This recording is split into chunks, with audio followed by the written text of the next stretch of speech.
大家早上好. Good morning to you here in China, and good evening to you in the United States. Welcome to our special event to commemorate the 50th anniversary of the Shanghai Communiqué. Today's event is co-organized by the American Chamber of Commerce in Shanghai, the Committee of 100, and the National Committee of U.S.-China Relations. My name is Zheng. I'm the president of the American Chamber in Shanghai, and I'm also the chairman of Committee 100 Greater China Region.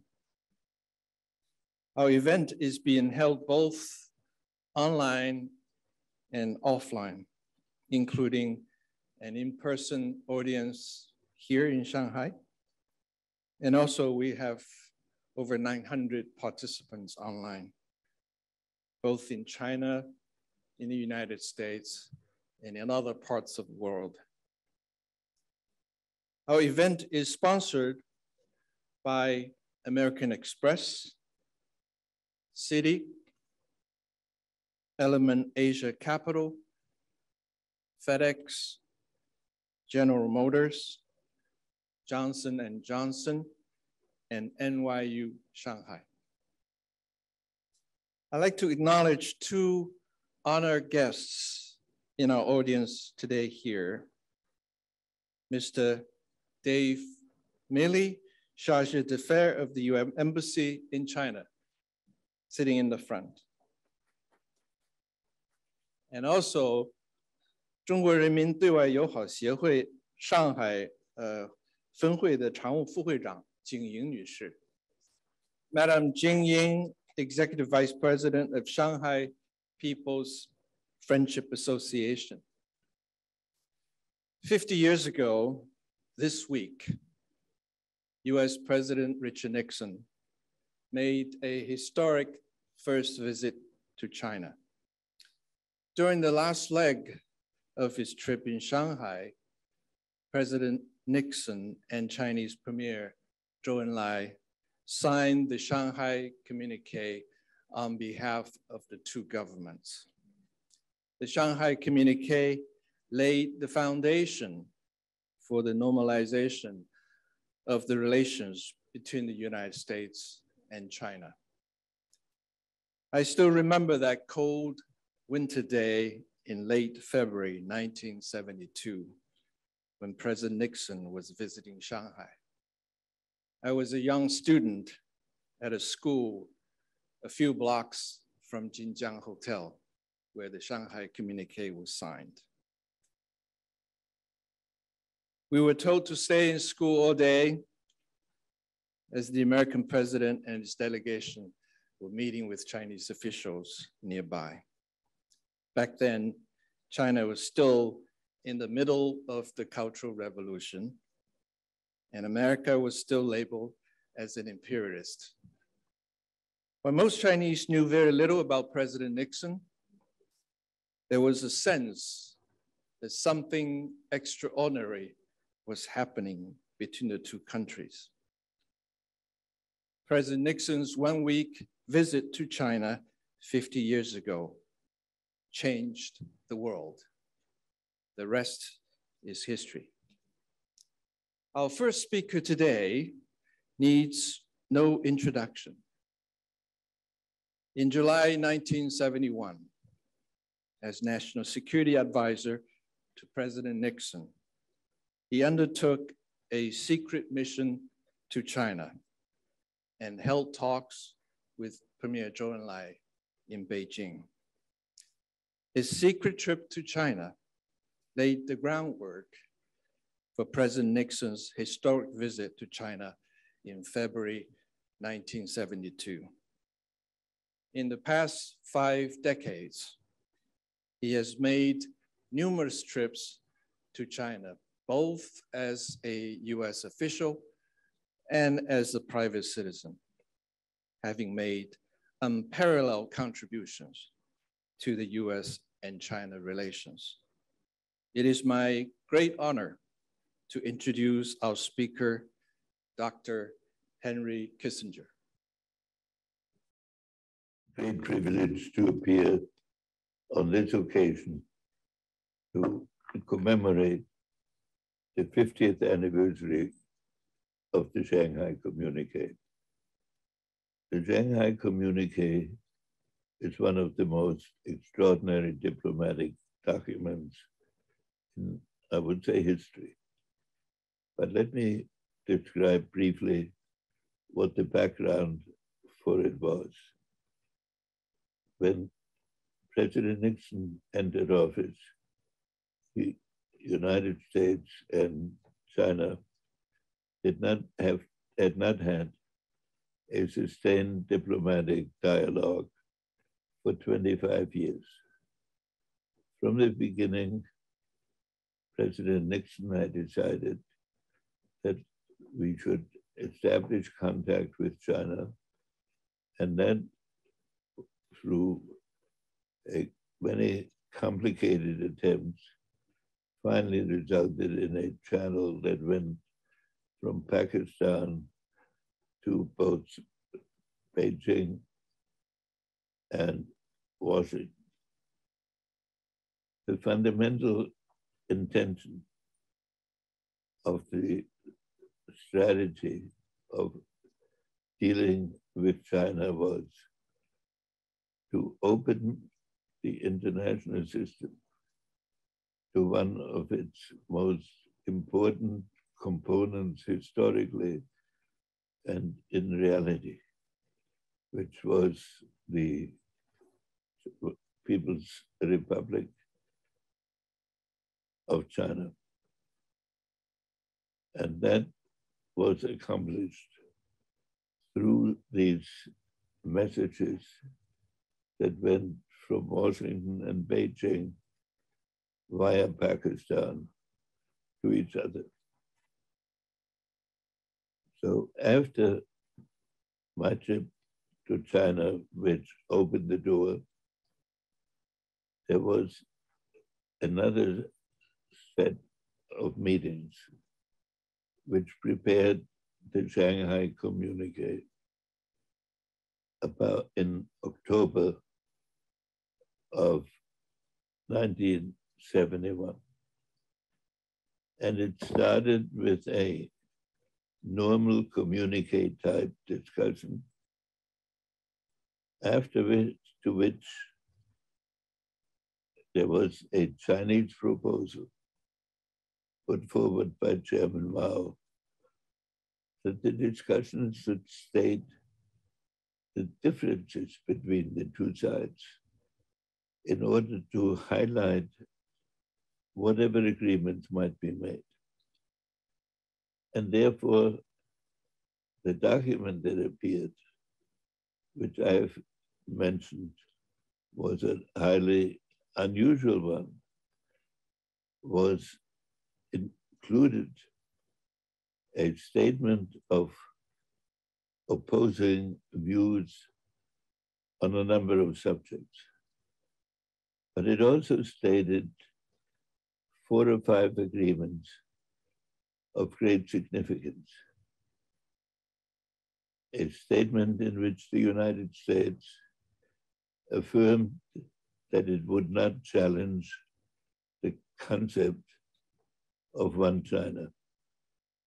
A statement in which both countries indicated opposition to hegemony by any country in the world. In a statement about efforts of cooperation between China and the United States on matters of international import. So this document has become the guiding principle of the relationship between our two countries. And the essence of what it said about Taiwan was that China would that the United States, first of all, accepted the principle of one China and therefore would not support a two-China policy. And China indicated that it could be very patient about the process of eventual unification. Those are the principles that were augmented by two more communiques in subsequent years that should maintain the basic structure of the discussion. Now, at this moment, we are meeting at a moment when it is not always one of cooperation between China and the United States. And I simply want to say that the safety of the world depends on the two most advanced technological countries to remain in permanent dialogue and to attempt and achieve the settlement of their disagreements in a cooperative attitude. Those are the key issues of our time. And it's in that spirit that I want to thank all of you who have come to this session and to tell you that, in my opinion, and that of many of those that participated in the creation of this, and in the opinion of thoughtful people,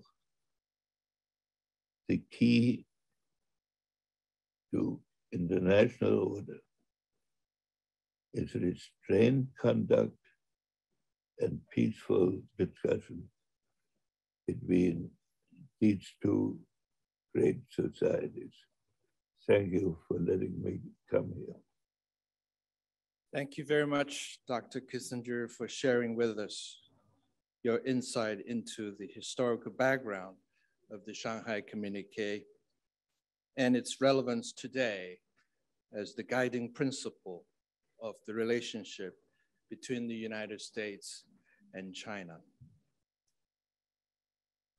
Premier Zhou Enlai played a critical role in normalizing China's relations with the United States. Our next speaker has a unique perspective on Premier Zhou. As the niece of Premier Zhou, she lived with him and Madame Deng Yingchao in Zhongnanhai for 15 years. Over the past years, she has dedicated herself to the preservation of Premier Zhou's legacy and to charity causes through Enlai Foundation that she established. Please join me in welcoming Madame Zhou Bingde, founding president of Enlai Foundation. 下面有请大滦祥宇慈善基金会创始会长周秉德女士讲话。尊敬的基辛格博士、骆家辉先生、泰森先生、郑毅先生，尊敬的各位领导，上海的美商会的朋友们，大家好。我是北京大滦祥宇慈善基金会创始会长周秉德，我的伯父是中国前总理周恩来先生。今天我来到了50年前，我的伯父签署中美第一份联合公报上海公报的城市，感到非常荣幸，感受到中美两国结束了以前的对抗，开启关系正常化的历史性的时刻，感慨良多。这要感谢上海商会、美国商会对这个纪念活动的筹备和邀请，也祝愿上海美国商会为促进中美两国经贸关系和友好关系的发展做出更多的贡献。在我国举办第24届冬奥会和残奥会之际，在尼克松总统访华50周年之时，我们亲眼见证了中美关系50年来各个领域所取得的丰硕成果和未来可期的美好前景。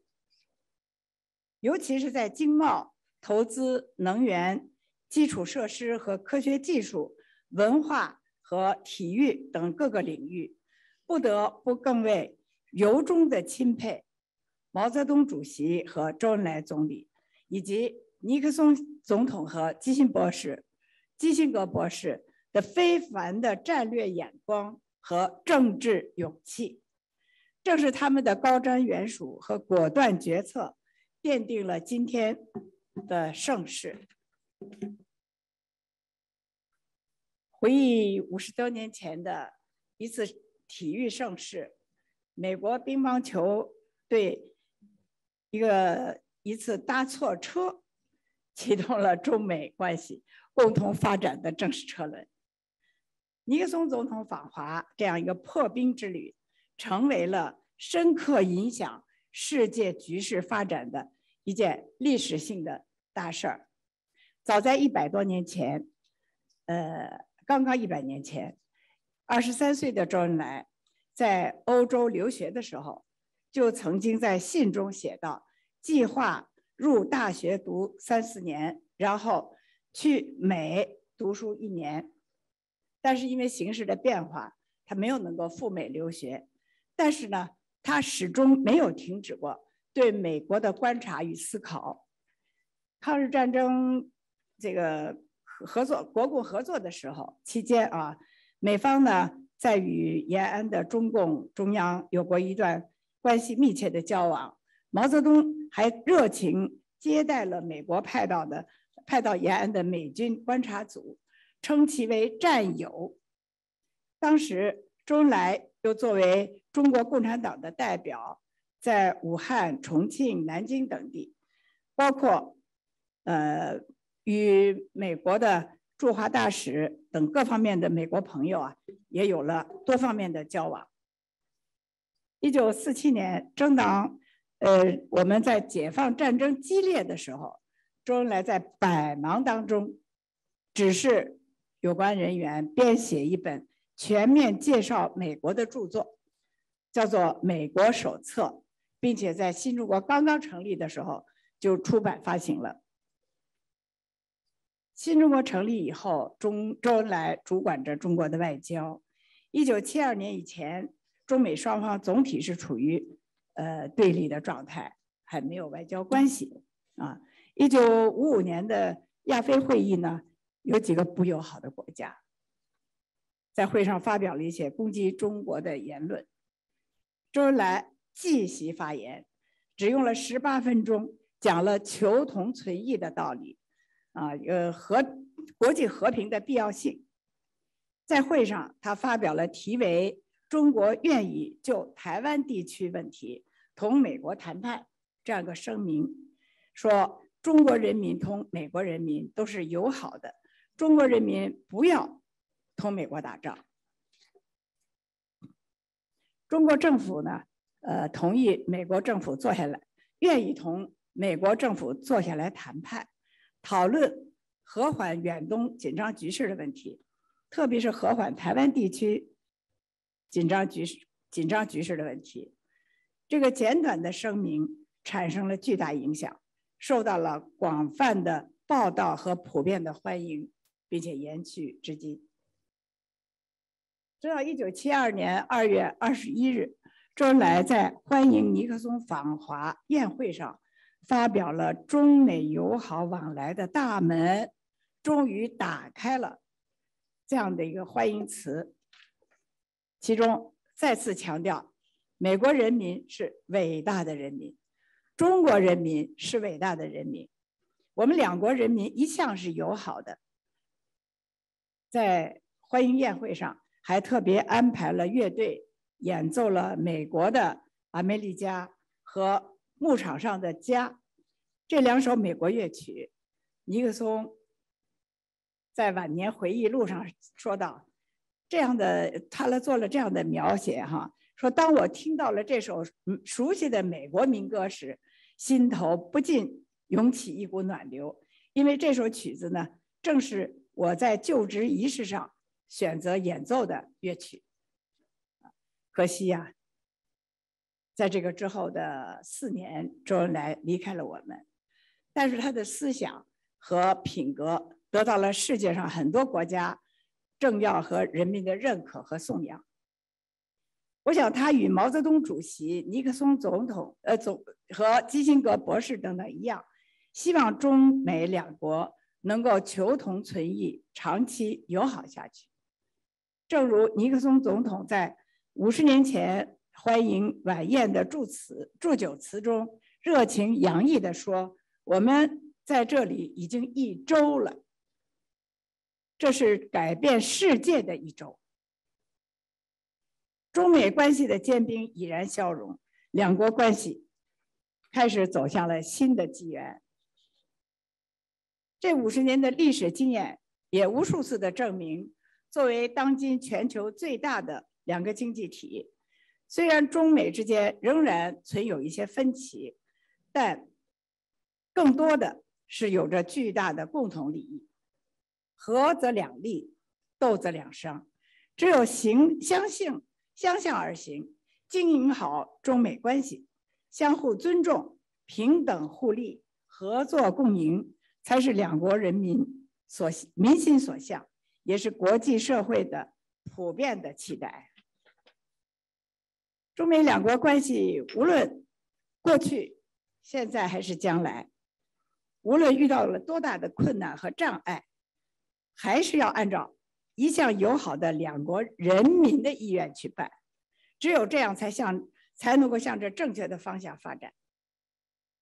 此时，我们两边的民间团体、企业、智库、这个媒体等等，也应该坚持不懈的进一步加强联系和沟通，持续深化两国人民友好交往、文化交流、经贸往来，从而呢增进互信、增进友谊，为双边的关系健康稳定的发展打下了扎实的民间的基础，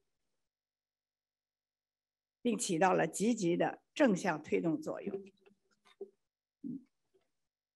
我们大栾祥宇慈善基金会也会在从事与世界各国加强民间交流的工作，也愿意为中美民间交流做出努力。我也希望能够再次到美国去旅游访问。最后以习近平主席的一句名言作为结尾：中美关系历经风雨，但始终向前。5倍共勉，谢谢大家。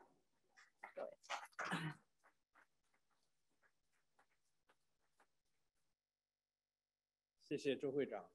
Thank you very much, Madam Zhou, for sharing with us your thoughts on Premier Zhou and the U.S.-China relations. 感谢。Our next keynote speaker is a trailblazer for Chinese Americans in public service in the United States. As a third-generation immigrant with ties to Guangdong, he enjoys many firsts. First Chinese-American governor of a US state, first Chinese-American Secretary of Commerce, first US ambassador to China of Chinese descent. He is currently chairman of the Committee of 100, a co-organizer of our event today. As a fellow Committee 100 member, I'm delighted to introduce to you Ambassador Gary Locke. Well, thank you very much, Eric, for that really nice introduction. Good morning, ladies and gentlemen, and all the esteemed guests gathered in person in Shanghai this morning. And I noticed that there are several hundred in attendance there in Shanghai. And good afternoon and good evening to those in the United States and elsewhere joining via live stream, almost some 500 people. I'm truly honored and delighted to join you today via Zoom to commemorate this 50th anniversary of the historic signing of the Shanghai Communiqué. I want to thank Eric Zheng and the American Chamber of Commerce in Shanghai and the National Committee on U.S.-China Relations for co-hosting this event with the Committee of 100. It's a testament to the theme of collaboration that we are all celebrating today. I also want to give special thanks and acknowledgement to former Secretary of State Henry Kissinger, who just spoke a few minutes ago, whose pivotal role and leadership 50 years ago is why we're here today. Secretary Kissinger has been a longtime friend and supporter of Committee of 100 and is a seminal figure in promoting U.S.-China relations these past 50 years. More than 30 years ago, Committee of 100 was formed at the urging of Dr. Henry Kissinger as a means of advancing positive relations between the United States and China, as well as furthering the inclusion and advancement of the now nearly 6 million Chinese Americans here in the United States. And as Eric indicated, I'm honored to serve as the chair of this wonderful nonprofit organization. And I feel honored and privileged to have been with Dr. Kissinger at events in China, celebrating the various milestones in the U.S.-China relationship, as well as receiving his wise counsel in many one-on-one meetings that I will always treasure. For those who are students of the history of U.S.-China relations, the 1970s stand as one of the most pivotal and fascinating decades. At the center of it all is the Shanghai Communiqué, connecting the past to the present, and indeed the present to the future. Even though the United States and China didn't formally recognize each other until 1979, the Shanghai Communiqué, issued 7 years earlier in February 1972 by President Richard Nixon and Premier Zhou Enlai, at the end of an historic week-long visit to China by President Nixon, was a crucial event that paved the way for both countries to work towards the normalization of relations after more than 20 years of isolation and no formal contact, as even Madame Zhou remarked.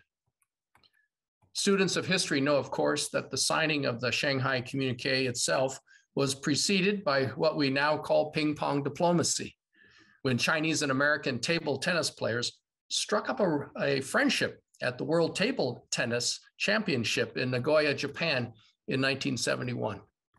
That friendship, captured in news photographs and headlines, prompted Chinese leader Mao Zedong to invite the American table tennis team to visit China, which they did in April 1971, marking the first time an official American delegation had set foot on Chinese soil since 1949. That serendipitous moment of friendship between Chinese and American athletes provided a crucial opening that government officials took full advantage of. Both the United States and China had their strategic reasons then for seeing rapprochement with the other. But with the way eased by sports and friendly competition, in July 1971, then Assistant to the President for National Security Affairs, Henry Kissinger, while on a trip to Pakistan, took a secret trip to Beijing to meet with Chinese Premier Zhou Enlai. And he gifted Premier Zhou with a rock from the 1969 Apollo 11 trip to the moon. Premier Zhou and Henry Kissinger conducted almost nonstop meetings over 2.5 days. Their candid conversations about mutual interests, but also disagreements between the two countries, laid the core foundation for what would become the Shanghai Communiqué. When President Nixon finally landed in Beijing in February of 1972, February 21, we're exactly almost 50 years ago, for his week-long visit, a new era in relations between America and China ushered forth. Today, we are all the beneficiaries of that historic week that changed the world. Since then, almost a half a century after the normalization of relations between the United States and China, the connections and ties between the peoples of the United States and China have become so deeply embedded in every aspect of our societies that it's hard to imagine or remember a time when there was no contact. From the last 40 plus years of the US-China trade helping to lift hundreds of millions of people out of poverty, the most dramatic social and economic transformation the world has ever seen, to recent Chinese foreign direct investment creating more than 2 million jobs in America, from scientific, educational, and cultural exchanges enriching both countries, and even to the most recent example of at least 3 Chinese American Winter Olympic athletes, all born in the United States to immigrant parents from China, but who were able to exercise their freedom of choice as to what country to compete for in the recent Winter Olympics. Our two countries are inextricably intertwined. Of course, the world today is very different from that of 50 years ago. Today's world is smaller in so many ways. And technological change, innovation, scientific progress, while supremely beneficial to humankind, have also resulted in uncertainty and insecurity for many. The last 2 years of a once-in-a-lifetime global pandemic has also caused great anxiety and turmoil. During these times of great flux and rapid change, increasingly louder voices in both countries have been calling for decoupling, withdrawal, and isolation. It has become popular and far too easy to blame or demonize the other, to sow fear, and to exacerbate and exploit differences, rather than finding a way to bridge those differences or finding a way forward despite those differences. In America, over the past 2 years, Chinese Americans and Asian Americans have been the target of an unprecedented number of anti-Asian violent crimes and harassment, due in no small measure to the false and inflammatory rhetoric scapegoating and blaming the Asian community for the coronavirus, which former President Trump called the China virus. Ethnic Chinese students and researchers in America have also become caught in the dragnet of geopolitical tensions and suspicions between the United States and China, painted with a dangerous broad brush stereotyping that people of Chinese descent are not to be trusted. Yet it is precisely during these times of fear, anxiety, and division that we have to redouble our efforts to come together, to lower tensions, and to work together within our own nations, but also across the oceans between our nations. Because what the last few years have shown us is that the world has grown so complex, and that the US and China have never been more intertwined or needed to work together than ever before. Whether on global health, scientific and medical advances, world poverty, nuclear non-proliferation, or climate change, all of which affect the entire planet, the entire world, all of humanity. The world is looking for leadership from both China and the United States working together to solve these global issues. Of course, frictions and tensions in any relationship are unavoidable, with some fundamental differences between the United States and China, recognized even then by Mr. Kissinger and Premier Zhou Enlai, between President Nixon and Zhou Enlai and Mao Zedong. Relations between the two countries have seen their share of successes and failures, cooperation and disagreements. But the relationship has endured and evolved through multiple administrations in both the United States and China. Because at the end of the day, it has been of mutual benefit to both sides and to the world. But the future is not guaranteed. How our children and grandchildren will judge us 20 or 50 years from now will depend on what we do today and how we choose to go forward. We would do well to look back and let history be our guide. The passage of time can sometimes make it seem as if an historical event were a foregone conclusion. But those who were intimately involved in it at that time know that the smallest thing could have resulted in a very different outcome entirely. Had the table tennis athletes not approached each other in friendship rather than acrimony, history might have turned out very differently. Had news of Secretary Kissinger's secret trip to Beijing leaked, or had Secretary Kissinger and Premier Zhou not been willing to commit all those hours to respectful, constructive dialogue, we might not be here today at all. Reading the Shanghai Communiqué, and I urge everyone to do so, it is really one of the most remarkable and creative documents in US diplomacy. Both sides laid out some of their most extreme ideological positions in social systems and foreign policy. There was no whitewashing of positions. Both sides disagreed on some fundamental ideological positions. But the two countries agreed that they could disagree and that they should conduct themselves based on principles of respect for sovereignty and territorial integrity, and that neither would seek hegemony in the Asia-Pacific region. These are principles that our modern-day leaders and politicians should re-examine. It is precisely this principle of seeking common ground while respecting differences that the Committee of 100 has been practicing and advocating for all of our 30+ years of existence. And we still firmly believe in those principles, all while we continue to promote positive and constructive engagement between the peoples of the United States and China. Ladies and gentlemen, 50 years after the signing of the Shanghai Communiqué, I believe the impetus of mutual interest still holds. Where the US-China relationship is headed is still to be determined. But if history has taught us anything, it is that even in the darkest of times, if both sides are willing and determined, change and breakthroughs are possible. 50 years ago, it took courage, clarity, and creativity on the part of everyone, athletes, politicians, statesmen, and ordinary citizens, to bring about positive change, to embrace the new, to imagine the impossible. Today, these same qualities are required of each and every one of us who cares about the future of the US-China relations and indeed the future of humanity.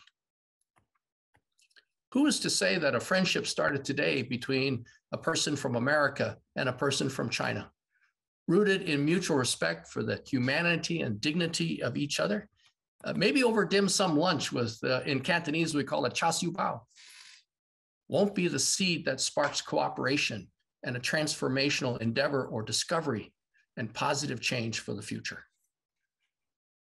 As Dr. Kissinger himself noted, quote, "The relationship between the two countries is the key element for peace in the world," unquote. Despite the current tensions and disagreements, despite our very real differences in the United States and China, we must find a way to coexist peacefully and work together constructively. Only together can we ensure that the next 50 years and beyond is an era marked by peace, progress, and prosperity for all. Thank you very much. Thank you very much, Gary, for sharing your unique perspective on US-China relations. Indeed, the essence of the Shanghai Communiqué of seeking common ground while respecting differences remains just as relevant today as it did a half century ago. Next, we are going to have two panel discussions.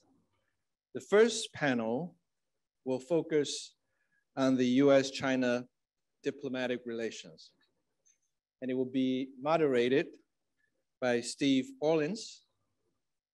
Steve is president of the National Committee on US-China Relations, a co-organizer of this event today. Steve has been deeply involved with China for decades. Before his 17-year leadership role with the National Committee, Steve had a successful career in investment banking with a focus on Asia, including China.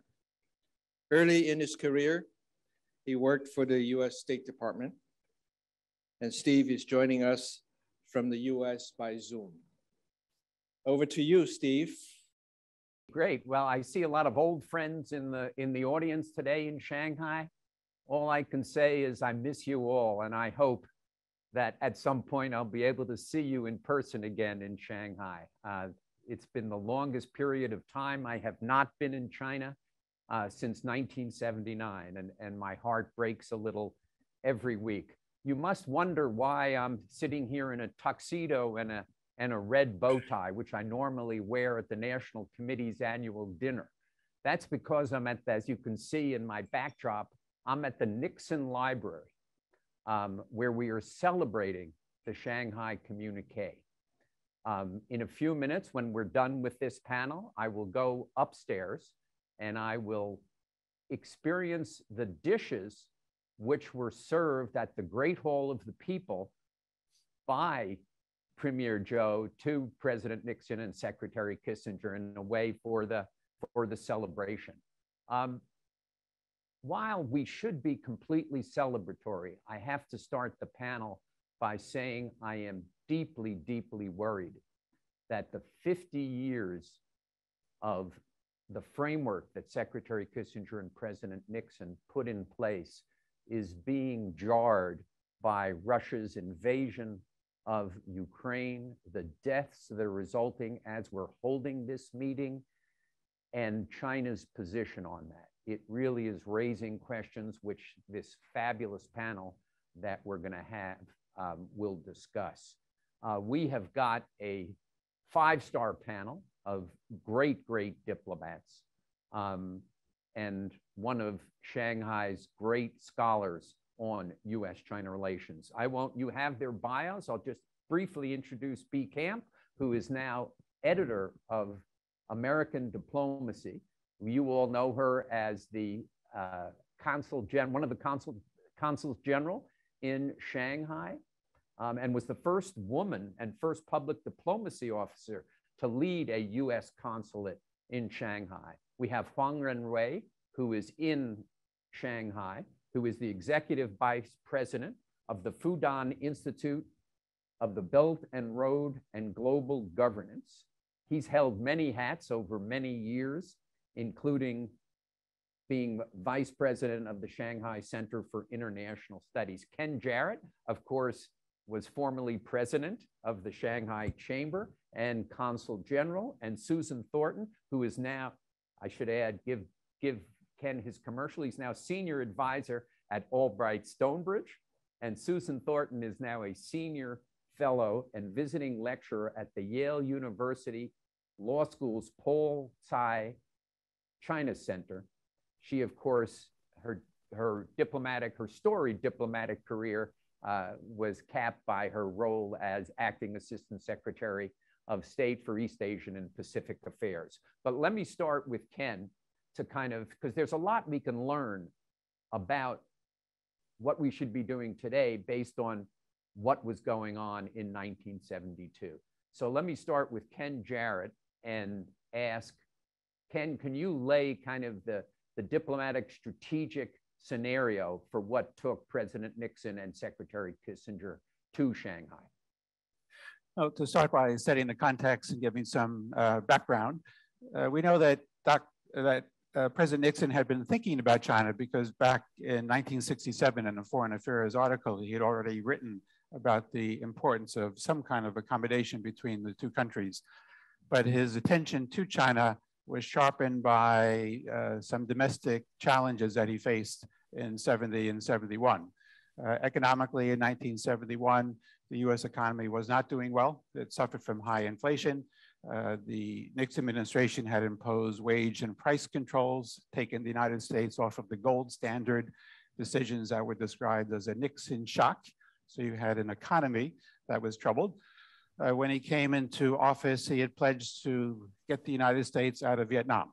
And this was a major challenge for him. The war was very unpopular. It had expanded into Cambodia with an incursion, secret bombing. The Pentagon Papers had been leaked in 1971, which damaged US prestige. internationally and showed the extent to which the government had actually not been completely frank with the American people about how the war was going. This weakened the United States in terms of its relations with the Soviet Union and its international standing. So these were things that Nixon was trying to address. He also, remember, he is a political leader. He was facing an election in 1972. So he needed something to change the dynamic. And in 1971, his popularity was at its lowest rate of his presidency. It dropped to 50%. Today, we might think that that's actually a very high rating, but you have to go back in time and keep in mind that this was, in fact, one of the lowest ratings for any president at that time, which meant that he was quite worried about his prospects for getting reelected in 1972. So all of this came together and created a number of motivations for him to think about something that would change the storyline, would also help to enhance America's prestige, would help him with his election prospects, as well as address what he thought was a geostrategic need for the United States. So he wanted to also get the Soviet Union's attention. Their worries about further buildup of the Soviets' nuclear capability, their missiles, efforts to engage with the Russians at that point had not gone very well. So I hope that China would provide some leverage. So the strategic triangle was something that he wanted to take advantage of. Could another president, if it had been a Democrat, have done it, Ken? Brief answer. I would say no. I mean, this is that only sort of a rightist or an anti-communist like Nixon would have had the ability to do this, because the American people really weren't prepared yet for this kind of initiative, which is an interesting question for today, this question of domestic opinion and to what extent should this drive policy as opposed to a leader shaping public opinion. Ren Wei, tell us what was going on in China. Tell us, in fact, you have a great story about what you were doing when the Shanghai Communiqué was issued. Thank you. I can tell a very, very minor story about myself at that time, at that moment. In February 1972, I was a young, educated young man in the Heilongjiang Soviet border. That time, I was standing by the river under the very serious cold weather, minus 40 degrees, facing the Soviet army. And we received a radio broadcast from Soviet Union, which said the Communist Party of China and the US imperialism going together. We thought it was a rumor. 1 month later, I finally read the People's Daily with a picture of Chairman Mao shaking hands with Nixon. So this gave me a very strange experience. Later on, I talked to the so-called China boys of Kissinger Mission, like Friedman, like Locke, like Rui Xiaojian, those senior diplomats. They said, because you were there, we were in Beijing. So we were part of the triangle of the Soviet, US, and China. And that triangle was the start point of Shanghai Communiqué. And China find common interest with US, US find the same with China. And based on this common interest, China, US reached a consensus on Taiwan issue. We made some compromise. Though we have very different idea and different expression, but finally we get the same point of one China principle. And we also find some important base of regional order that both countries does not want to seek hegemony in Asia Pacific, and against any country try to set up a hegemony in this region. So these two core parts of Shanghai Communiqué, one China principle and no hegemony in this region, was and still is the base of China-US relations. Though we are facing many troubles now, ups and downs, turns and twists, and we feel even we might face more problems and crises. But I think only this base and framework can keep China-US relations moving forward. So, Renwei, was there much resistance within the senior reaches of the Chinese government to this initiative? I think we still keep this way, keep this direction. I meant in 1971, 72. Yeah, I think people in China believe we still have greater, broader, deeper foundation of common interest with the US. No matter some people want to de-link our relationship, I don't think it will be success.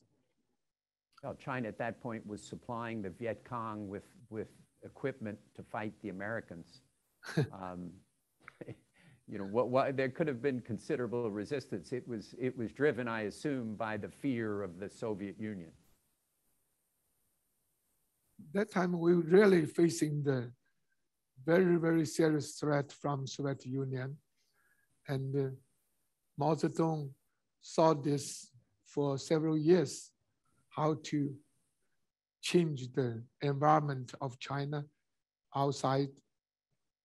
And also because the inside China was under the Cultural Revolution, we had a very difficult period. Yeah. The reason I'm asking that is because our greatest common interest was, you know, was the Soviet Union, was fighting against the Soviet Union. But the common interest, you widen and still growing up, like common threat from Bin Laden after 9/11, of 9/11, and also common threat of the international financial crisis after 2008. Also, we are facing global warming. We are facing COVID-19. So common threat always there, and China-US should work together.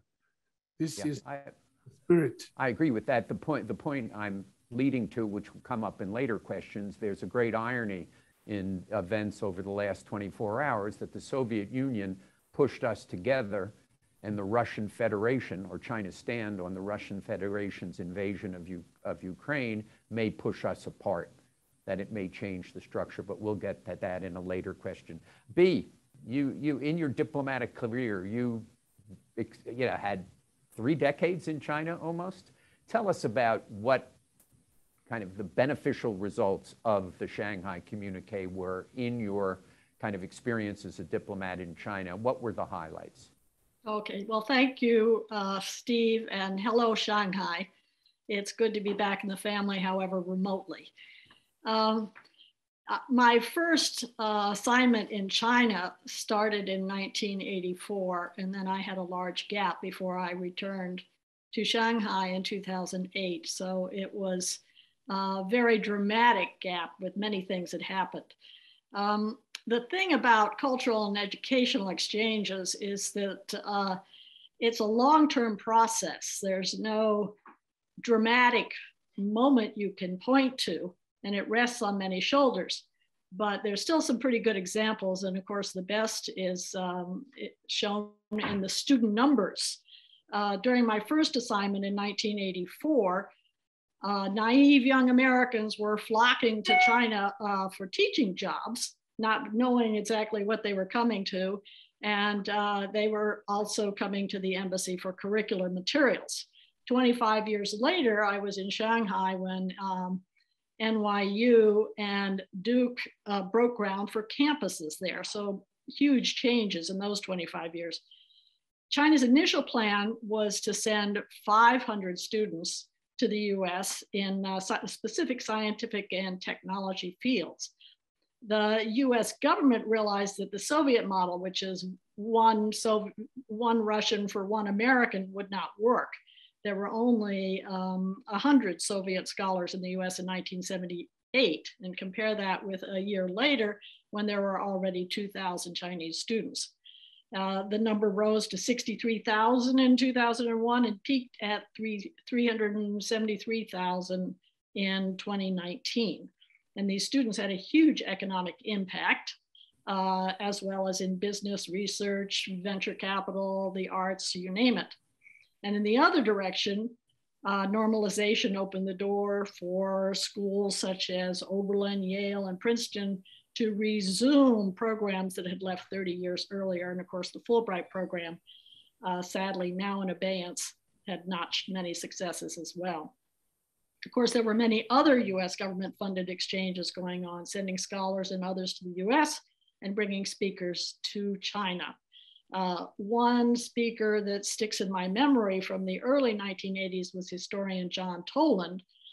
His program at the China Institute of History was probably the first exchange between Chinese and US historians about the Korean War, and it was eye-opening for both sides.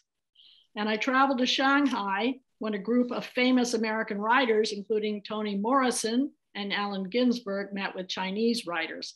I'll never forget hearing Gary Snyder proclaim to a group of people who had suffered through the Cultural Revolution not many years earlier that the true oppressed of the earth are the grass and the trees. How do you measure the impact of such encounters?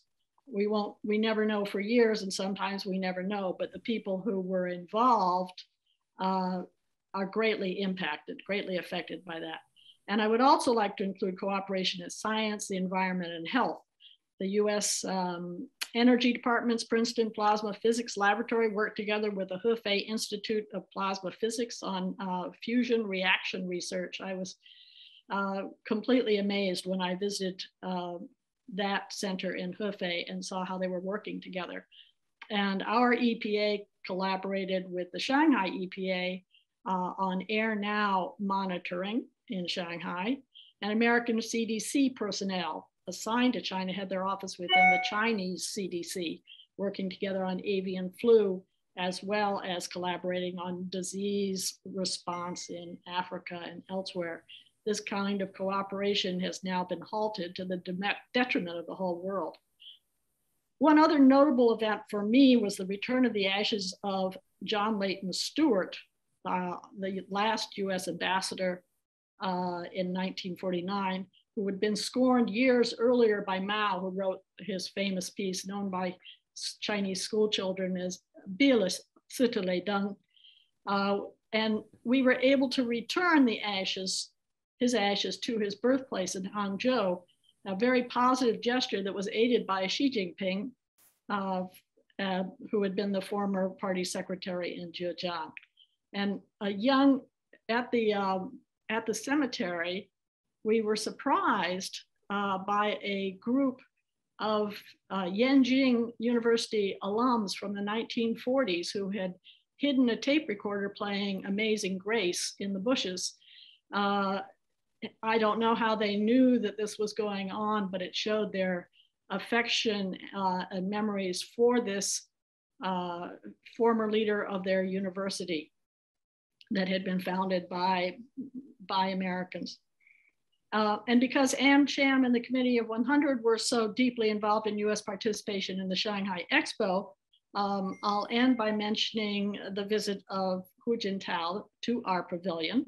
And I couldn't have been more pleased when Wang Qishan called Hu Jintao's attention to the US list of corporate sponsors on the wall. You all would have been very proud. And then because Steve, you had mentioned also other kinds of exchanges in my career that weren't involved with China, and because we're all thinking of Ukraine at the moment, I can also mention another example. When I was working at the Smithsonian, the US Embassy in Kyiv worked with the Smithsonian to install the first Spark Lab outside of the United States, a center for Ukrainian students to create things, practice creative thinking, and learn about inventing.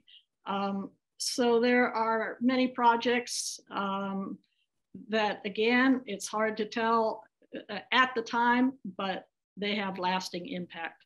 Of course, there were many frustrations and setbacks, but I'll leave those for future conversation. Thank you. Susan, lessons from the Shanghai Communiqué that are applicable today or have been applicable over the last 50 years. So take us on a whirlwind tour of the last 50, but bring us up to today. And what have we forgotten? What have we not learned properly? And what have we continued to learn appropriately? Thank you so much, Steve. I mean, it is incredible when you look back at what happened in 1972 to see how much we've forgotten, how short our memories are. This is a common affliction, of course, of Americans, but it's really striking to read through the Shanghai Communiqué. And I'm struck by how enduring what is written there is and how foundational it is still today to the US-China relationship. For example, there's a sentence in the communique in the part from the United States that says, the United States believes that the effort to reduce tensions is served by improving communication between countries that have different ideologies so as to lessen the risks of confrontation through accident, miscalculation, or misunderstanding. That was in 1972, but it sounds almost exactly like what we say today about the differences that we have and the need to manage them. We talk now about establishing guardrails or crisis avoidance mechanisms just to make sure that the areas of difference don't veer into conflict. And we've heard even President Biden speaking about this today. So, you know, of course, this is going to require improved communication. It will involve discussions of very sensitive and difficult issues.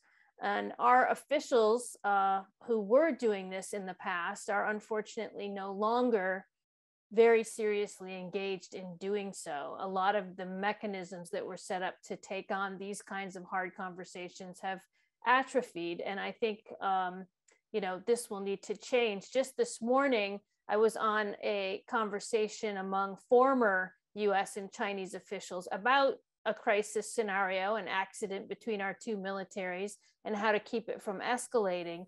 And it was an excellent, respectful, candid discussion where both sides discovered things they hadn't known before. And it would be so valuable for officials to be doing this now in real time. So I think we have to manage to work on these issues directly. Another line from the communique is countries should treat each other with mutual respect and be willing to compete peacefully, letting performance be the ultimate judge.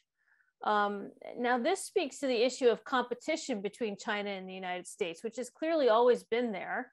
It was in 1972 because it's in the communique, but the importance of mutual respect and peaceful competition is highlighted. And this is obviously something on which we could have a very long discussion, but the sentiment reflects this expectation for manageable competition that is healthy and fair. And here again, we're talking about institutions, rules, constraints that must be negotiated to have fair competition and an orderly and stable world.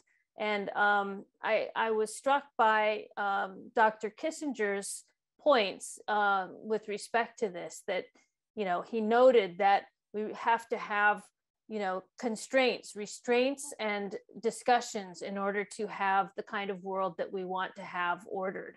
And I think these will likely come back into fashion if they're not in fashion today. And You rightly noted the areas of the world in the former Soviet Union, Ukraine, and Russia, where they are not being observed today, and that is causing all of us a great deal of angst. I can come to that at the end if we get a chance to come back to it. But another comment from the sentence from the communique, you know, the last part, the two sides expressed the hope that the gains achieved during this visit will open up new prospects for the relations between the two countries. And they believe that the normalization of relations between the two countries is not only in the interest of the Chinese and American peoples, but also contributes to the relaxation of tension in Asia and in the world. And I think, you know, several people have mentioned the important language on Taiwan in the communique. That was a major breakthrough and constituted the platform on which progress was able to go forward from here. But this notion that, you know, there will be benefits that come out from having improved relations between these two major countries. And we have to make joint efforts toward cooperation in order to realize those benefits.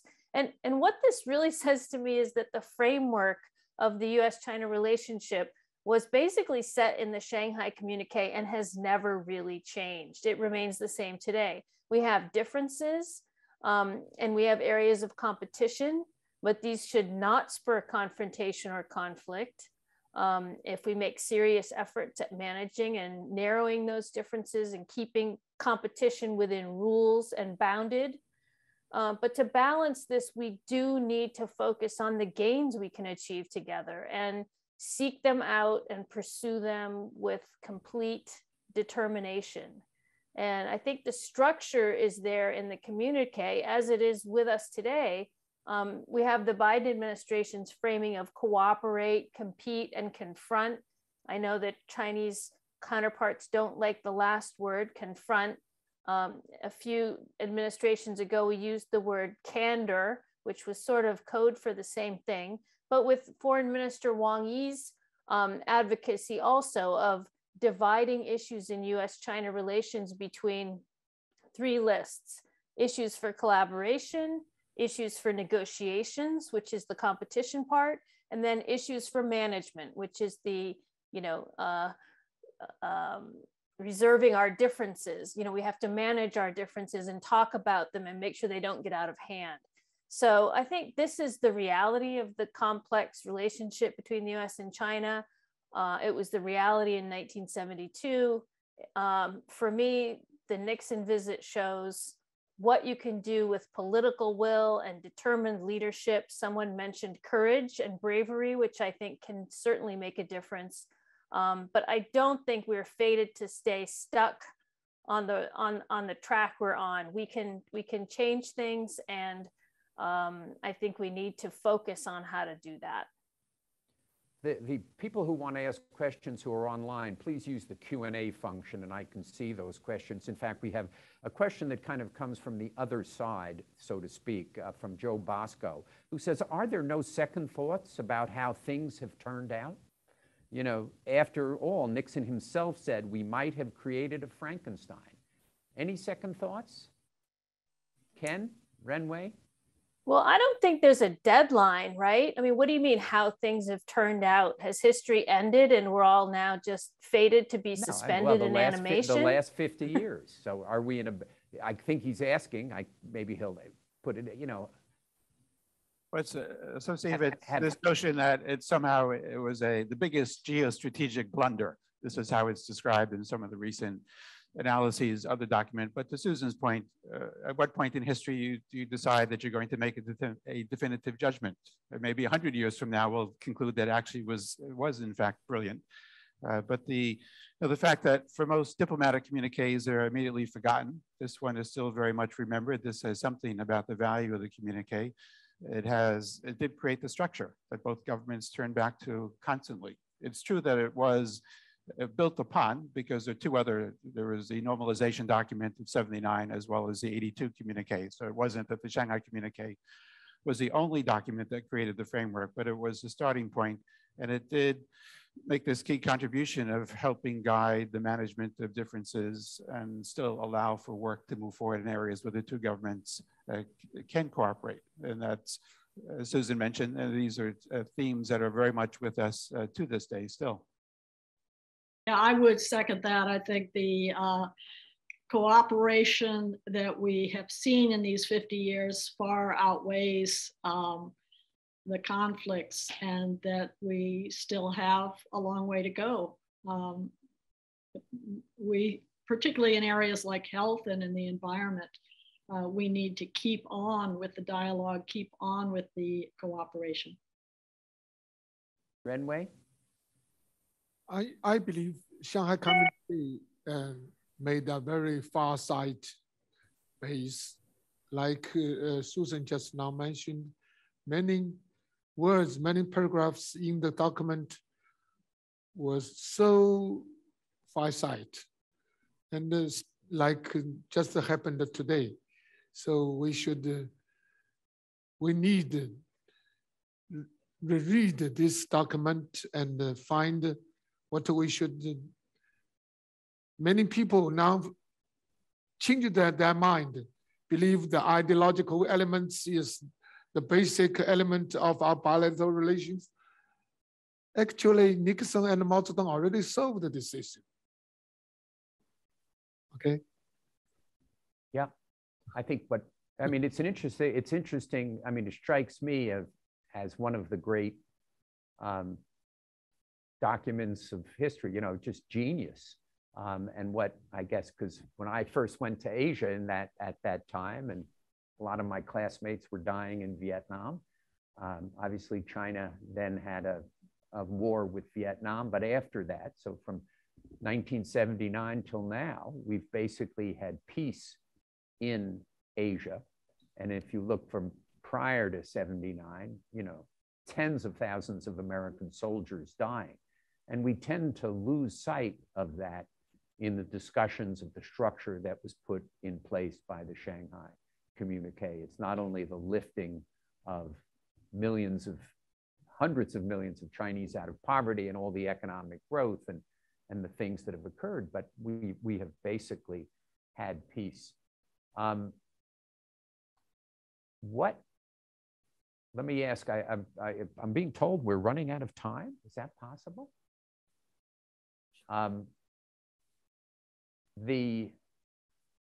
What should we do about Ukraine?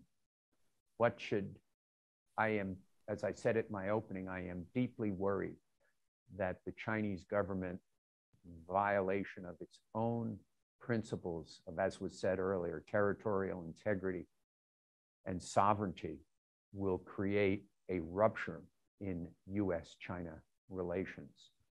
We had Zhou Enlai's niece on giving a talk, and I'm sure that was a tenet of Zhou Enlai, territorial integrity and sovereignty, and China is not really standing up for that principle. So what should we do? Whoever wants to take that question. Volunteers? Well, I think certainly that the aggression and the changing of borders needs to be rejected in the most vociferous way by all members of the, you know, certainly the P5 members outside of Russia of the UN Security Council. So in my judgment, you know, there are these principles here that China has, I mean, they're in the Shanghai Communiqué, in fact, that the two sides agree that countries should conduct their relations on the principles of respect for sovereignty and territorial integrity of all states, non-aggression against other states, non-interference in the internal affairs of other states, equality, mutual benefit, and peaceful coexistence. So, I mean, it's the bedrock of kind of China's approach to the world. And I think, you know, it's a very difficult position to be in, clearly, not one that we would any of us wish any of us to be in, but I think we will continue this discussion, and I hope that we can come to some common view on at least that. We still have 20 minutes. I misread a message. Renwei or Ken, you have a view on that? Yeah, you raised the Ukraine issue. It's so complicated. And as a scholar, I give my personal view, not official. Okay? Ukraine issue is very complicated. You see, it's the legacy of Soviet Union, and it's the legacy of Cold War. It's the legacy of NATO eastward movement or expansion. So many factors shaped this issue and this situation today. Not only one man like Putin can work out the whole situation. And between Ukraine and Russia, they have 1,000 years and more change back and change back and forth. So many changes. And even after the collapse of Soviet Union, they had not solved the border issue. There is no agreement between two countries of their border to have very clear lines and how to solve the problems of Crimea and the other states. There are a lot of things. And NATO East expansion gave great pressure on Russia. So Russia made offensive, then defensive. You see, eastward expansion of NATO raised many questions, like Yugoslavia, like Baltic Sea. You see, many things. Why US and NATO do not reflect itself, okay? I don't want to say we support Russia. We don't support any war in this region. But if we trace the reason, the cause, they are very complicated, not a one-sided problem. So Steve, I share your worries that this will become another point of tension between the United States and China. It's hard to see how we could avoid that. It's just a matter of the degree to which this becomes another irritant.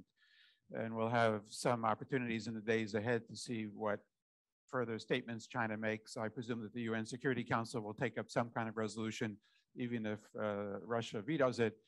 We'll have to see what China decides to do in that setting. China faces some very difficult choices in this situation because it does violate many of their core principles that they've been articulating for many, many years. Yet they have been tilting toward the Russians, and they will be viewed, at least by many in the United States, as somehow abetting or allowing this to move forward by not using their influence in Moscow to discourage Russia from taking this step. So how they decide to manage this challenge for them in the next few days will shape the degree to which it becomes an issue in US-China relations. China will need to decide, as the Biden administration puts in place severe sanctions, China will need to decide, is it going to try to create workarounds on those sanctions, or is it going to simply accept the US sanctions? And that action will either strengthen US-China relations or further divide them. The Ministry of Foreign Affairs spokesperson has said those sanctions are illegal and ineffective. I don't think they're illegal. One can argue whether they're effective or not, but statements like that put further distance between the US and China, and I think are deeply troubling. But let me ask a question. Obviously, we're a very pro-constructive engagement panel. Everybody believes that this has provided great benefits to the American people and the Chinese people. How can this anniversary be used to kind of help in US-China relations to somehow try to resolve some of the burning issues, whether it's the South China Sea, Hong Kong, Xinjiang, human rights issues, East China Sea issues, we have Taiwan issues. Can we use this anniversary to create something positive? Susan? Well, I think the anniversary, can create something positive in terms of reminding us of the foundations of the relationship, how important the foundations are, how momentous the shift was when the opening happened, et cetera. If anything, I think the communique itself shows us how to kind of manage a problem without actually solving it. And this gets to sort of a cultural difference that we have in US-China diplomacy that comes up a lot in discussions about our negotiations and the effectiveness of them, where the US is always trying to get an answer and then move on to the next problem. Whereas a lot of these problems are frankly, going to take quite a long time to resolve. And that's been shown to be the case over years. So in the meantime, effectively managing a lot of these very difficult issues where we have differences, and you named some of them, is the most important thing. And I would say that the biggest success of the 50 years since the Shanghai Communiqué is the evolution of the cross-Taiwan Strait issue. We have maintained the peace there. We have enabled an environment where you've got incredible prosperity, not just across the Taiwan Strait, but in the entire region. But certainly the developments on Taiwan have been, beyond anybody's expectation back 50 years ago. And, the peaceful development of that situation, which has taken pretty intensive management in US-China relations, I think has been a great success. But the problem is not quote unquote solved. I don't think by anybody's, definition of that term. So, there are certainly a lot of things that need to be done in the US-China relationship, negotiations in that space of competition that we need to have around many of the issues that are the most difficult, I think. Management of new technologies, management of weapons, arms control negotiations, all these things should be done and can be done. And I think when people say that, talking is a waste of time between the US and China, we're not getting anywhere, I just think that that's just not true, and it's not borne out by the evidence. It's a myth, it's a fiction that is belied by the record and lots of other evidence. So, I would like to see some serious negotiations undertaken, but we're not in that game right now. But I hope we can get back there, so that because that's the way you're going to get progress on issues. Ken Renwei, anything on that, using the Shanghai Communiqué to kind of improve relations, the anniversary to improve relations between the United States and China? I think the vital spirit of Shanghai Communiqué is, or was, still is, the principle and the compromise. These two factors, how to make balance. China should, one side, stick on its core interest, that is sovereignty and territory. And the other side, we should make some compromise with other countries, especially with the US. We did this, we have done this for the last 50 years. So US should think of this too. Your principle and how we make compromise with China. So both sides should do the same thing. The core interest and the compromise, make balance. And Steve, in terms of the anniversary, I mean, just the contrast of what has happened over the last 50 years, that's one way to use the anniversary to demonstrate to both Americans and Chinese that US-China relations have brought benefits. Today, this is one of the challenges that the two governments face, because in both populations, there is a lack of alertness or sensitivity to the fact that the relationship between the two countries actually has brought significant and positive changes to both sides. And Americans in particular, I feel, do need to be reminded of the benefits that they have enjoyed from a relationship with China, particularly at this time. So rather than see the Shanghai Communiqué as some form of an original sin that started the process of all of these problems that we're sort of dealing with now, it should still be viewed as something that put in motion a series of very positive and constructive changes that got us to where we are today. Now, the political discourse these days is so difficult that it's hard to imagine the Shanghai Communiqué being put forward today.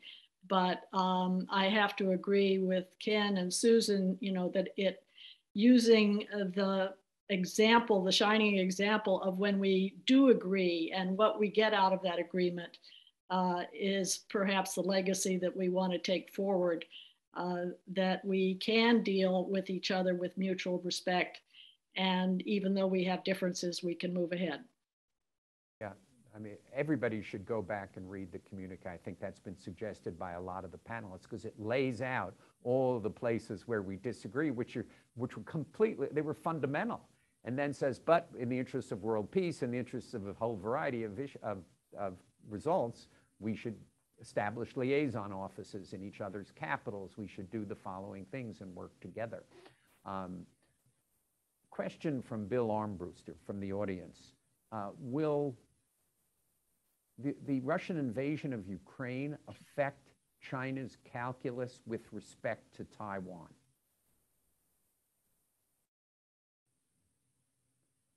Renwei, you want to touch that one? I don't like this question, but you I didn't think so. Okay, I'll ask Ken. No. You raised the question, then I try something in my mind. Taiwan is Taiwan, Ukraine is Ukraine. They are different. Ukraine is one independent country. Taiwan is not. And Ukraine was part of Soviet Union. And Taiwan was, or is, still is, Republic of Taiwan, China, that ruled mainland China before 1949. So that was one China, where one China came from. It came from Republic of China, the regime in Nanjing. You see, so it's different. We are not the same issue like Ukraine with Russia. Mainland Taiwan belong to one country. If US recognize this historical fact and also recognize or acknowledge this in the three communiques, there's no question, no problem between China and the US. You see, so we don't change any framework of Shanghai Communiqué. So we won't have the same crisis like Ukraine and Russia. So the problem is who is or who are changing the framework and the base of Shanghai Communiqué. I don't believe both Washington and Beijing wants to change. Okay. Susan? Well, I would say, I mean, absolutely, China thinking about Taiwan as I watched Ukraine and to see to what extent Russia, what kind of cost do they have to pay.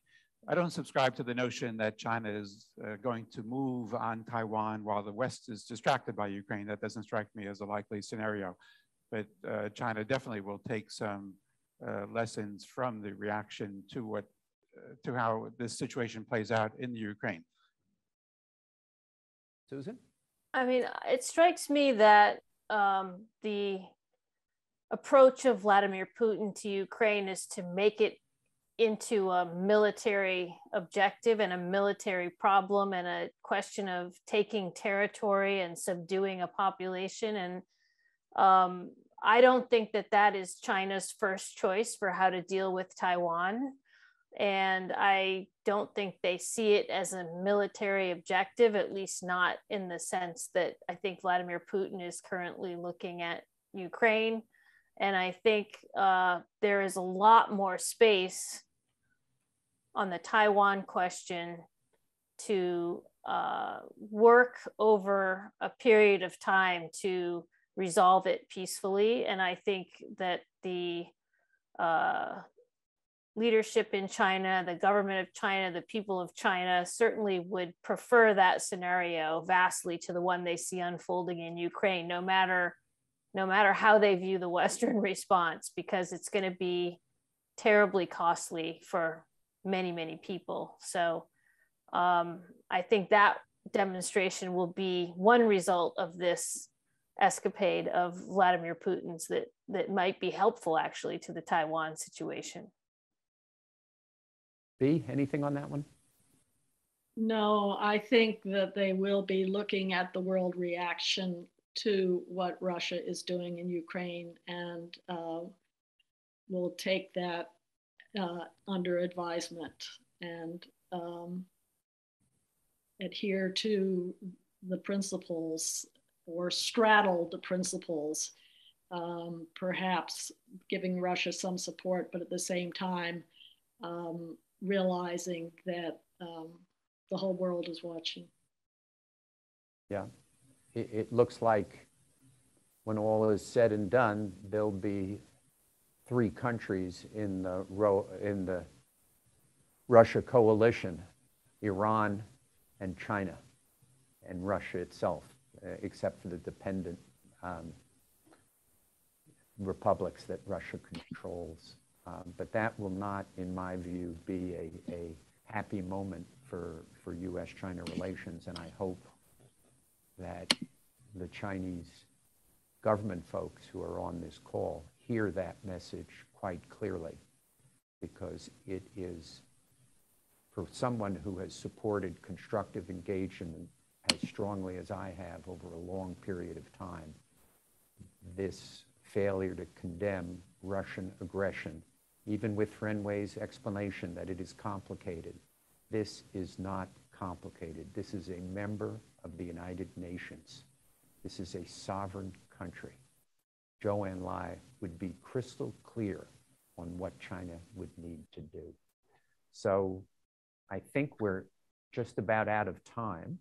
And I'm supposed to go up and eat the wonderful meal that was served to President Nixon and Secretary Kissinger. So eating the same dishes, but you know, it's the message that we've heard from the panel is the Shanghai Communiqué not only was genius, but it was put forth by bold, courageous, and brave leaders. And to keep the US-China relationship on track, we need on both sides of the Pacific bold, courageous, strong leaders. We don't need leaders. Nixon, Kissinger didn't poll America. Mao and Zhou Enlai didn't poll China to decide what was in the national interest. They made a decision what was in the national interest. And I think the last 50 years has proved them to be correct. So we should celebrate that, but ask our leaders to be bold, strong, and courageous. I thank the panel so much for doing this. I miss seeing you all in person. I miss all of my friends in Shanghai. I miss being at the Xinjiang for this event next Monday on the 28th, which will celebrate the actual 50th anniversary of the day the communique was issued. But thank you, Shanghai Chamber. Thank you, Committee of 100. We didn't even get to the issue of the Justice Department seems to have ended, the US Justice Department seems to have ended the China initiative, which is great news and something which Chinese Americans should be celebrating. And as C100 is one of the sponsors, something that they worked hard to educate the Department of Justice on how this was not consistent with Department of Justice prosecutorial guidelines or American values. But we didn't get to celebrate that, but that's good news. In these dark days, that's certainly a piece of good news. But thank the panelists for this stellar panel. Thank you for your patience. So we have our second panel ready. The second panel will focus more on commercial and educational exchanges between the United States and China. And it will be moderated by Sean Stein, chairman of AmCham Shanghai. Sean is well known to many of you, particularly in the Shanghai business community. He's a senior advisor to Covington with its public policy advisory group. Prior to joining Covington, Sean served as the US Consul General in Shanghai. He has over 20 years of experience in Asia and has served in leadership roles in China, Washington, and Asia. Sean is joining us by Zoom. Over to you, Sean. Great, thank you very much, Eric. It's an honor to be here. And good morning to all of our friends back in the United States, except for maybe good afternoon to our friends who are Zooming in from Hawaii, where I understand we have a number of guests. And good morning to all of our friends in China. I wish I could be there in person, but I've thoroughly enjoyed and found this morning's discussions to be extraordinary. From the remarks from Dr. Kissinger and Madam Zhou and Gary Locke, and certainly the panel which we just saw, it's really been a morning where there's been a lot of valuable discussion and real insight and understanding about the Shanghai Communiqué and how it's affected the trajectory of US-China relations and frankly, the trajectory of developments around the world. And I'm just distressed, as I think we saw in the last panel, as so many of you are, that at a time when we should be coming together to celebrate the decision of two countries to embrace peace and embrace dialogue and peaceful coexistence and productively working through problems in the relationship, that in another part of the world, we have a country that has chosen war and aggression that's causing extraordinary suffering for people in Ukraine. And so with that, I wanted to talk a little bit about something that Dr. Kissinger said in his remarks and that Ken Jarrett built upon. Dr. Kissinger described a few moments ago the Shanghai Communiqué as, quote, one of the extraordinary diplomatic documents in history, which it absolutely was. And Ken Jarrett pointed out that so many diplomatic communiques are tossed in the rubbish bin of history shortly after they were read because they don't have any greater meaning. But this one had greater meaning. And I know when I was a young diplomat many years ago, in fact, some of the words of the Shanghai Communiqué became so familiar in my discussions with the Chinese government that to this day, they roll off the tongue and will be forever committed to memory. So it did have an enormous diplomatic impact. But what I'd like to highlight is something different. I think one of the things that made the Shanghai Communiqué so important and so revolutionary, and Dr. Kissinger's words, such an extraordinary diplomatic document, is it recognized one thing that was really important, and that I hope we're going to explore in our conversation today. And that was the idea that the relationship between the United States and China was never really going to be driven by dialogue between Beijing and Washington. That dialogue could open the door. That dialogue could pave the way for others. But the real work of building the relationship was going to be done by regular Americans, by regular Chinese, by businesses, by traders, by investors, by universities and academics and students. And that's where the real strength and the glue and the mortar and the cement of the relationship was going to come from. And it was recognized very clearly right in the middle of the Shanghai Communiqué, which we look at its breakthroughs on discussions about areas where we disagree. But it said the two sides agreed the importance of broadening the understanding between the two peoples. And they also discussed specific areas such as science, technology, culture, sports, and journalism, in which people-to-people contacts and exchanges would be mutual beneficial. And it also highlighted that bilateral trade is another area where mutual benefit could be derived, and agreed that economic relations based on equality and mutual benefit are the interests of both countries. And so what the communiqué did was it opened the door to people-to-people exchanges, to educational exchanges, and to business. And that is what really built the relationship. Because I think we all know, and as everyone in the room can see, as important as the diplomatic dialogue has been, over the last 50 years. If our tourists and our people and our students and businesses had stayed home, we wouldn't have much to talk about and we'd have very little to celebrate. And so this panel today, what we're doing is we're bringing together both people and institutions that truly helped and contributed to building the relationship. And so we have Christine Lam, the CEO of City China, who has personally overseen a period of growth and flourishing between the economic relations between the United States and China, and a deepening of financial services. And beyond that, Christine has another really important role that, while she may not talk about it, I think everyone in this room realizes, and that is Christine is one of a very small number of people who can talk to senior US economic policymakers and senior Chinese policymakers, and her quiet counsel and advice has been very important to both sides over the last few years as the relationship has grown. We also have Jeff Lehman. Jeff Lehman, over the last several decades, has had arguably more influence on the development of US and China academic and education ties than anyone else anywhere. On both sides of the Pacific, he's had influence in how those ties have developed.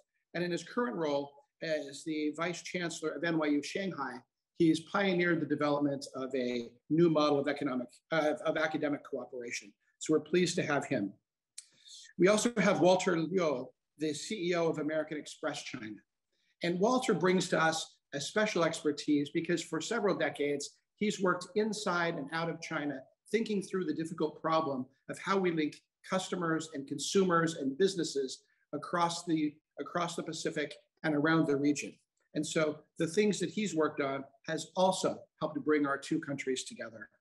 And finally, we have Roberta Lipson, the CEO of United Family Healthcare, the CEO of New Frontier Health, and absolutely a pioneer in the development of the healthcare sector in China. And beyond that, I think I would just highlight one quick anecdote about Roberta. And that was a little over a decade ago. I was working with a major US company, a major US manufacturer, to choose a location for a large new investment in China. And I watched as they went from 5 cities to 2 cities to selecting their final city. And as they previewed the slide deck for me, the city that I was silently rooting for because of my role at that time, they showed that it had lower costs. It had better access to a labor force. It had good access to markets and ports. And overall, the cost picture was better. But then the last slide, they chose the number 2 city. And it went through all the analysis. And the last slide said, because of infrastructure. And so after the presentation, I said, what is this infrastructure that's more important than costs and more important than access to a labor force? And they said, well, we didn't put this in the slide deck, but we'll be bringing dozens of engineers and their families to China. And so that infrastructure is United Family Hospital.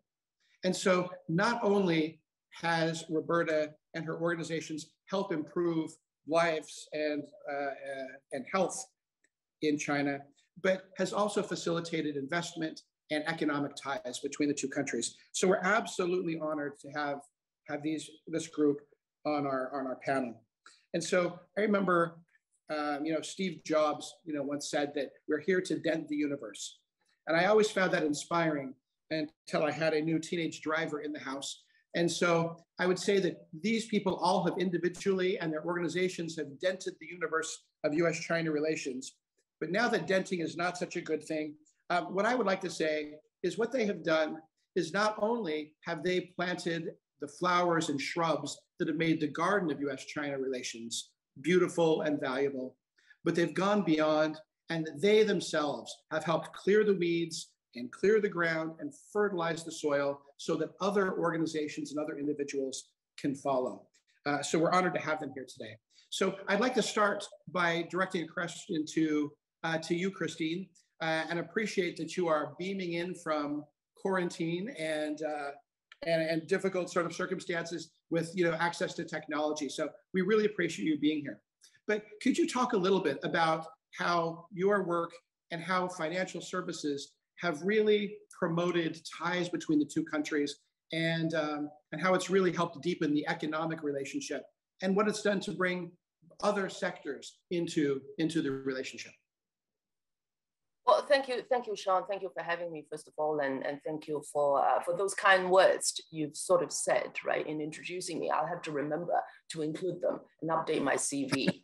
Denting the world, right? Okay, but getting back to the question, I think over the past few decades, we have all seen how China successfully moved from to become, you know, the factory of the world with a supply chain ecosystem that withstood, you know, challenges of even the global pandemic and challenges of global logistics, right?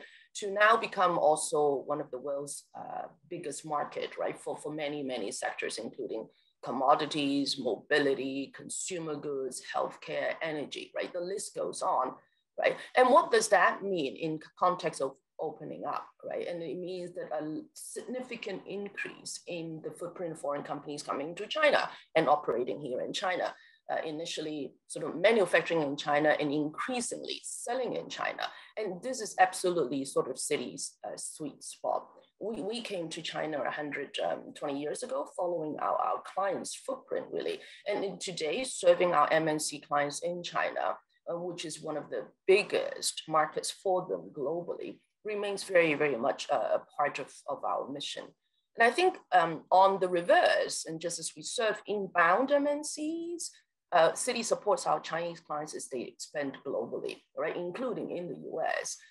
For example, we're one of the largest corresponding banking partners for the large Chinese banks, and supporting their payment flows, you know, is part of the 4 trillion in payment flows that we process on an average day. Economic activity cannot really happen without, right, without the financial system. And as you said, it's sort of part of infrastructure.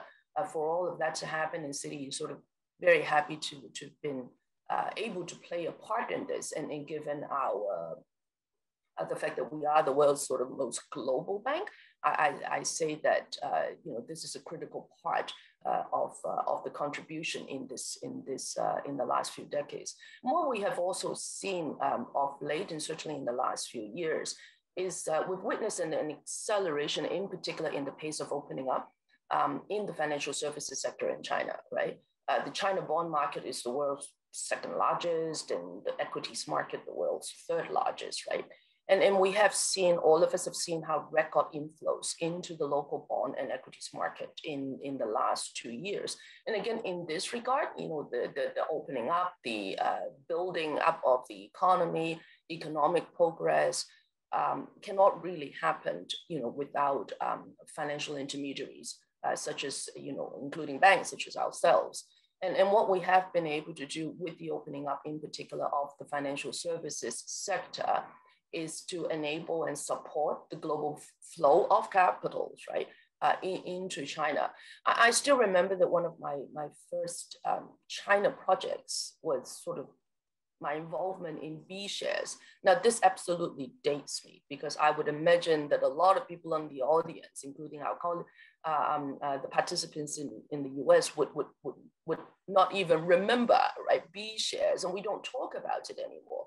But that was the first avenue that was opened up, you know, for foreign investors to invest into the China equities market in Shanghai and in Shenzhen in foreign currencies, right?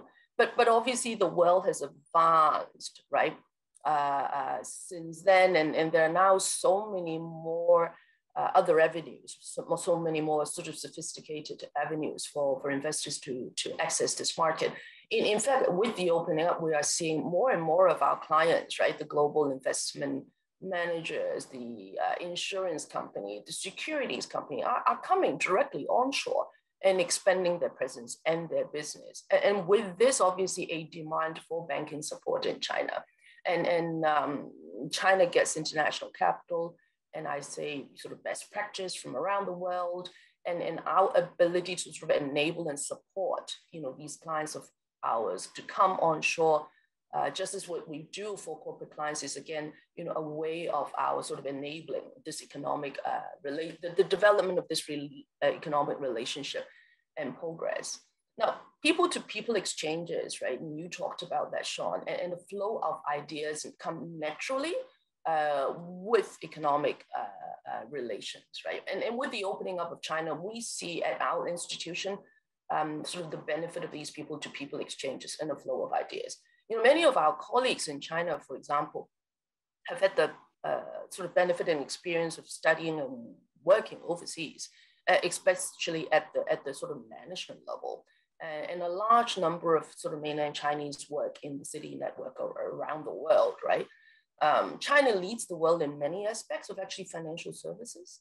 You know, digital payments obviously is an obvious area where China is at the forefront. I mean, the more than like close to 900 million mobile payment users in China is sort of 9 times that of the US. I myself came to Shanghai from Hong Kong with 6,000 yuan in cash notes that I brought up with me, right? And that was 6 years ago, and I've not touched cash since, right? And I think Citi and I think the rest of the world in financial services is able to learn from China in this and in other areas and apply the learnings in you know, other parts of the business. And I think this is as relevant as the knowledge and experience and global perspectives that an international bank such as Citi, you know, bring to the financial services sector, right? So again, you know, economic relations, economic development cannot happen, you know, without, you know, financial services, and we're just very, very glad and honored to have been a part of this journey. Great. Thanks, Christine. You know, your mention of B shares, you know, brought back memories and maybe dates me as well. But you mentioned that the integration and the cooperation of the countries has really benefited from financial services and the ability to, you know, to do business and banking on both sides of the Pacific. To what degree, you know, we hear on one hand, we hear talk of decoupling, and on the other is, you know, that maybe some of this has run its course. Has this run its course, or is there really a role for finance to continue to strengthen the relationship between the countries?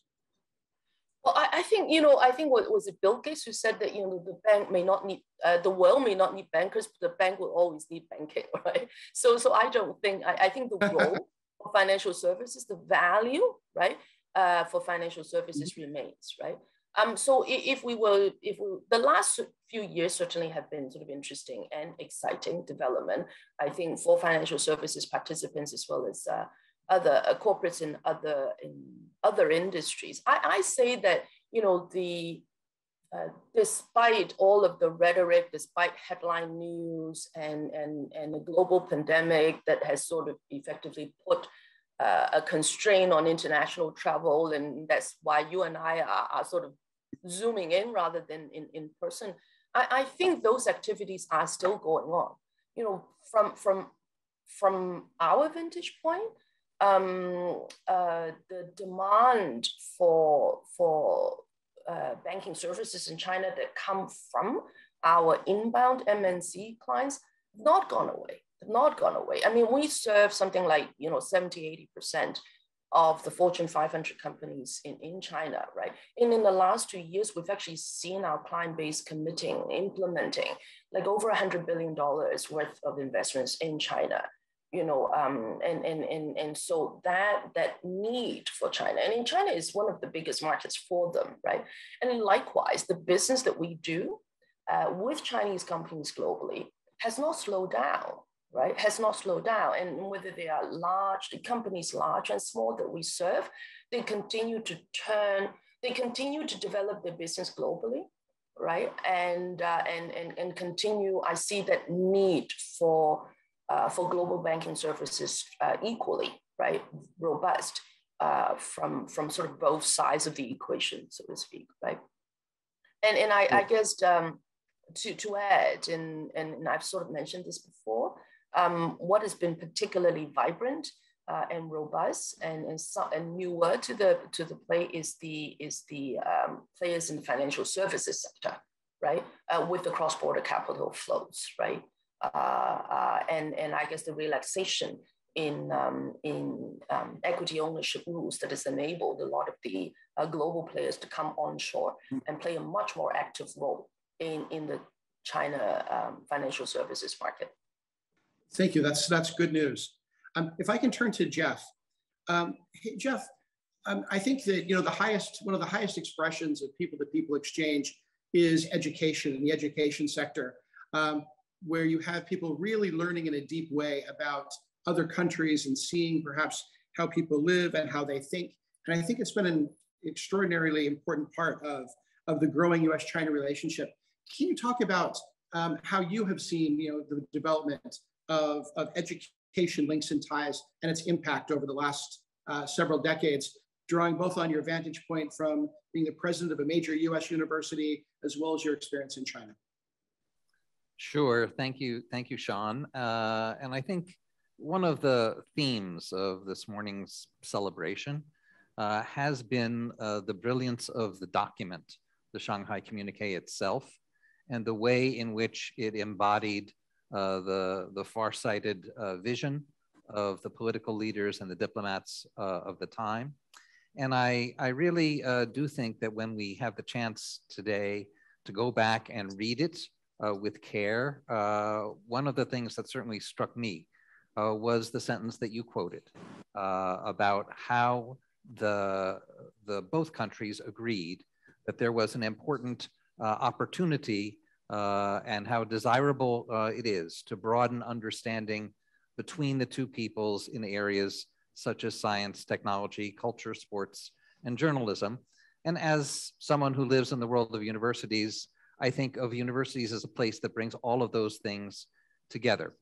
And I think one of the things that followed from the Shanghai Communiqué in the creation of the normalization document in 1979 was an even deeper awareness of the importance of higher education to this process of normalization. There's a very famous story about how in 1979 or late 1978, as things were being negotiated for the second communique, the American side proposed that there would be educational exchange, 10 students from the US going to China, 10 students from China going to the US every year. And famously, Deng Xiaoping responded, well, how about if we send 5,000 Chinese students to the United States? The American diplomat who was in charge said, I think I need to call Washington. It called President Carter, woke him up at 3 in the morning and said, Deng Xiaoping wants to know if China can send 5,000 students instead of 10. And President Carter famously responded, somewhat groggily, tell them we'll take 100,000. And the message of that was then obviously borne out. 2 decades later, there were more than 100,000 Chinese students studying at American universities. And as the last panel noted, by 2018, there were 375,000 Chinese students studying at American universities. And I think many of us who were involved in the leadership of American universities realized that this was actually very important for us as universities. If we were to prepare our students to live full and meaningful lives in the 21st century, when the two most important countries were clearly going to be China and the United States, we needed to be environments where students from the two countries could come together and could study together, live together, learn from each other. And that is what led to the development of a variety of programs. Some of them started small. There would be a few students going back and forth between schools, but some of them became more ambitious. The University of Michigan started a program where students would spend 2 years studying at Shanghai Jiaotong University and then would go to Ann Arbor to complete a degree. Hopkins Nanjing became a very important graduate program. Cornell started a program with Beida, where students would study in Ithaca, in Beijing, and in Washington, D.C. Very intensively in order to become truly bilingual bicultural, and bipolitical. The next stage in the development, of course, would be NYU Shanghai and Duke Kunshan University, these very ambitious Sino-foreign joint universities, and I can talk about them a little bit more, but I think right now I would just want to emphasize how important these Chinese students who came to study in the United States were for the improvement of the relationship. I think the students who came, most of them came back to China, but while they were at American universities, they were teachers. They taught their American classmates what China's really like, what Chinese people are really like. They forged friendships and partnerships that would last a lifetime. Then when they came back to China, they were again teachers. They taught their fellow citizens about what Americans are really like and what the United States is really like. They became a channel for mutual understanding that is vital. But a third group that was perhaps in some ways the most important ended up staying in the United States. Many of them ended up becoming American citizens. They joined the Committee of 100. They became leading figures in business and leading figures in higher education, in research.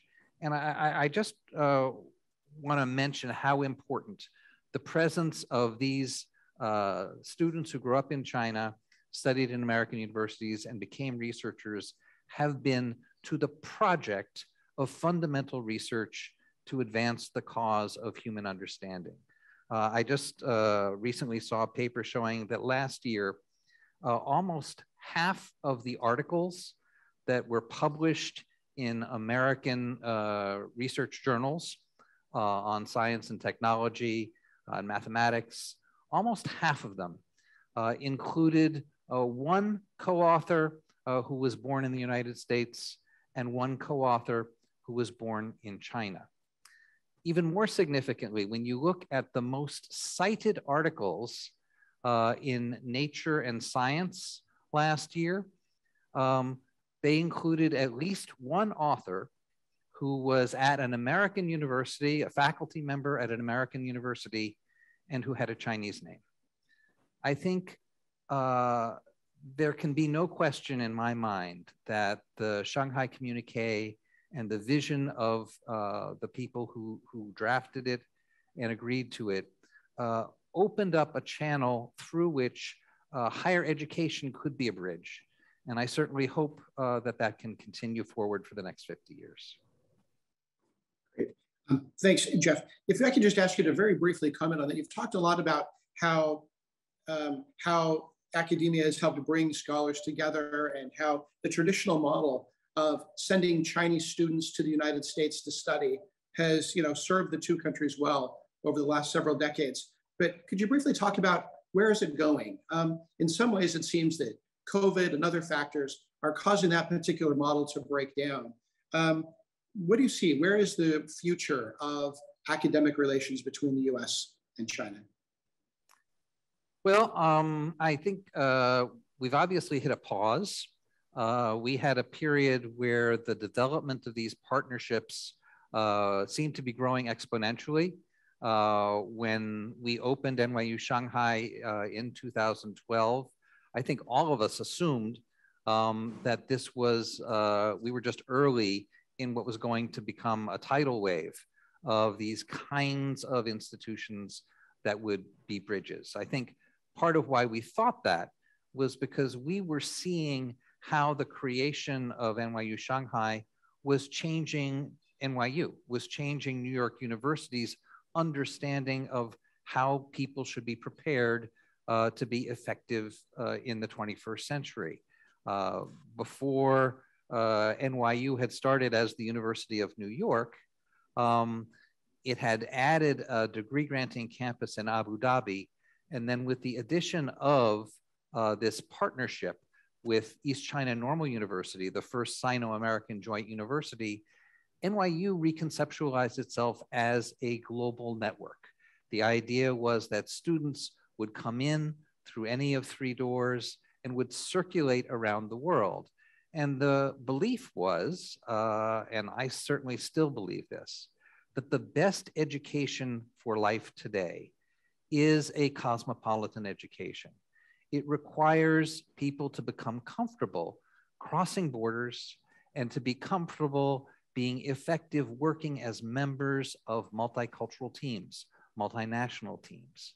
The best way to do that is to have these kinds of joint projects where students are living and studying together with people from all over the world, as we've been able to do.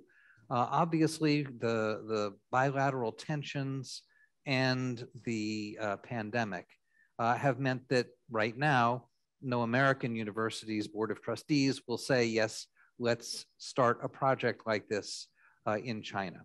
I am an optimist. I'm very hopeful that with the right kind of leadership and vision, we will get back to a situation where there'll be more and more institutions like this. Great. Thanks. I too am an optimist, and I think many of the people in this room and the people who are Zooming in, I think are optimists the same way that you are, and we're hopeful that that will be the case. Let me turn to Walter. Walter, you've worked on projects for the last more than a decade that have helped bring consumers and businesses together around the region and between the United States and China. Can you talk about sort of the types of bridging that you've been involved with and that American Express has been involved with?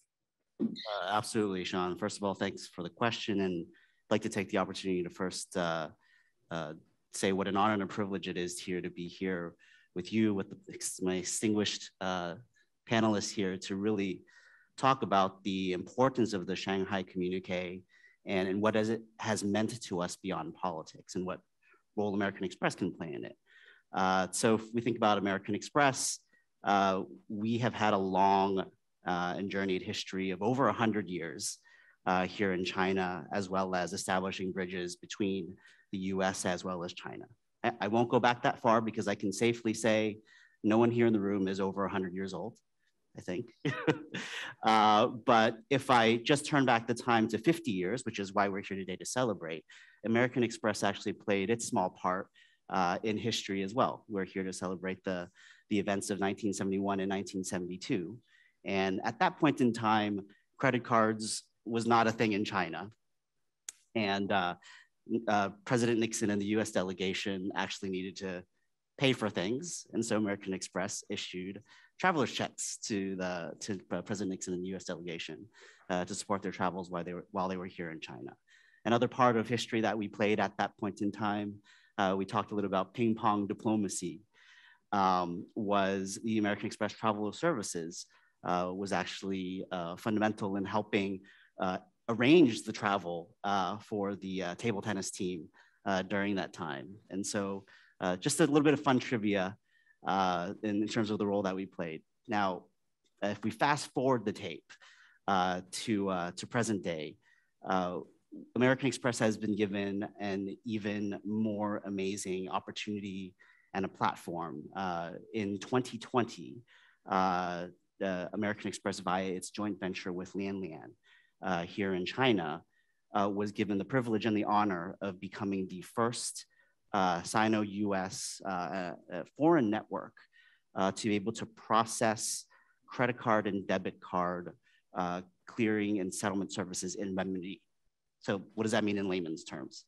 So that means that for Chinese-based American Express credit cards that are issued here in China, those cards, as they always have been, can be used globally on the American Express network, but now also domestically here in China across our 18 million and growing merchant base.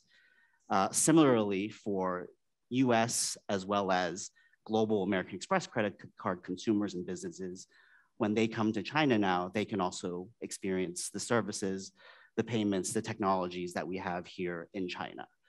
So that platform has allowed us to now create a number of bridges.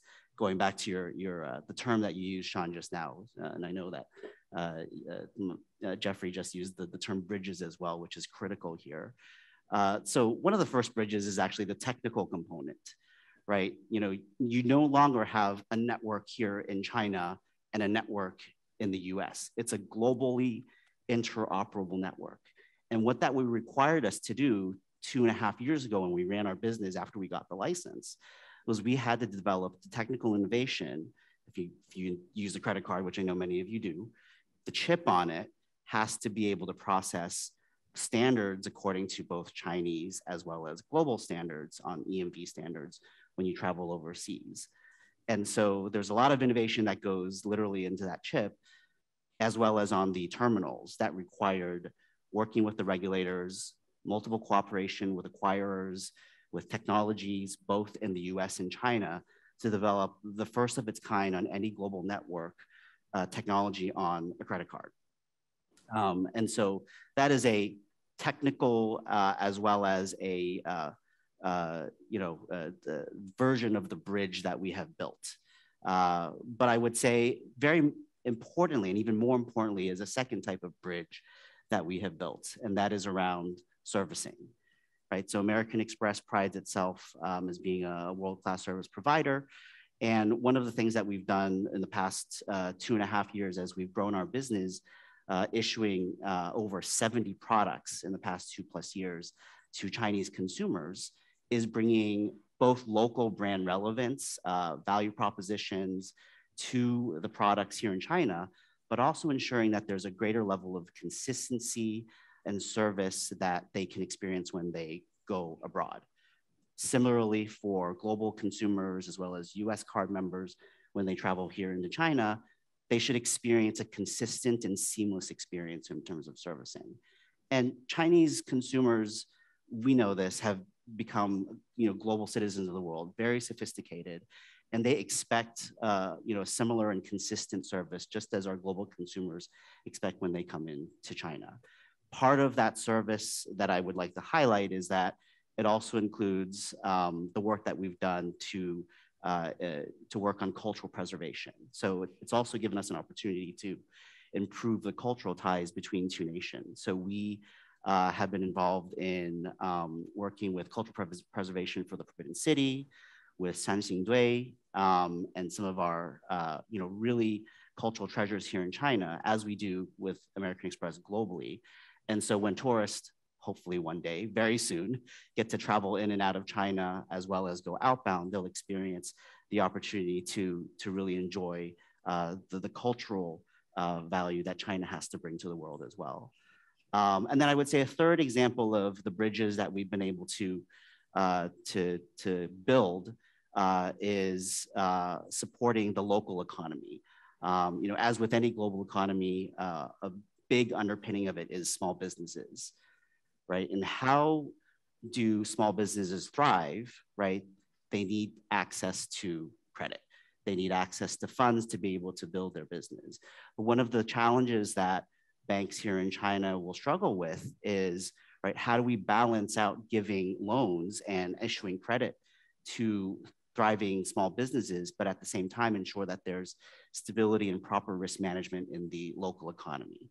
So American Express, as the only global network that does proprietary issuing and acquiring overseas, has been able to work and localize some of that thinking, working with Chinese banks, working with local governments to really bring the best of both worlds and data to help local businesses thrive by a number of pilots.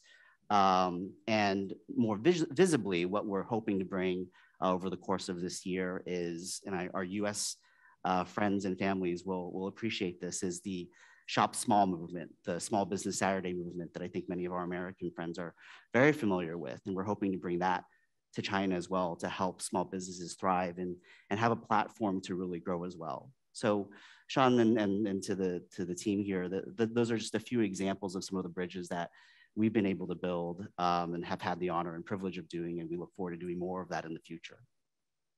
Great. Thank you, Walter. Roberta, I think one of the many areas that's boomed over the last 50 years in China has been the development of the healthcare sector. And I think for much of that, you've not only had a front row seat, but you've maybe been in either the driver's seat or maybe the navigator seat for much of that. And certainly for the premium sector in healthcare in China, you and your organizations have really led the way and been a model for others. Can you talk a little bit about the development of healthcare and maybe how it's brought together, the best of the United States and China, over the last 40 and 50 years? Absolutely. Thank you so much, Sean, for the very warm introduction, and I'm really very honored to be here as part of this commemoration of such an important landmark in our two countries' relationships. So as far as healthcare goes, China has made incredible improvements and development starting from, let's say, 1972, but really starting from the founding of the People's Republic. But if we look at just these 50 years from 72 to now, life expectancy, for example, has gone from 60 years on average to 77.3 years. And in Shanghai, actually, it's 84.1 years. If we look at maternal and infant mortality, it's improved by 90% over this time. And if we look at the number of doctors and hospital beds per 1,000 people, it's doubled. So things have gotten incredibly better. And I would be so bold to say that a good deal of that improvement has come about as a result of the openness between the US medical community and China's medical community, as well as the public health communities. I first heard about the Shanghai Communiqué as a freshman in college, a student of Chinese history. And at that time, I was determined that by some way or another, I was going to get here and become part of what was going to unfold to be a really momentous change in the world. And so finally in 1979, I did get here and started looking for business opportunities.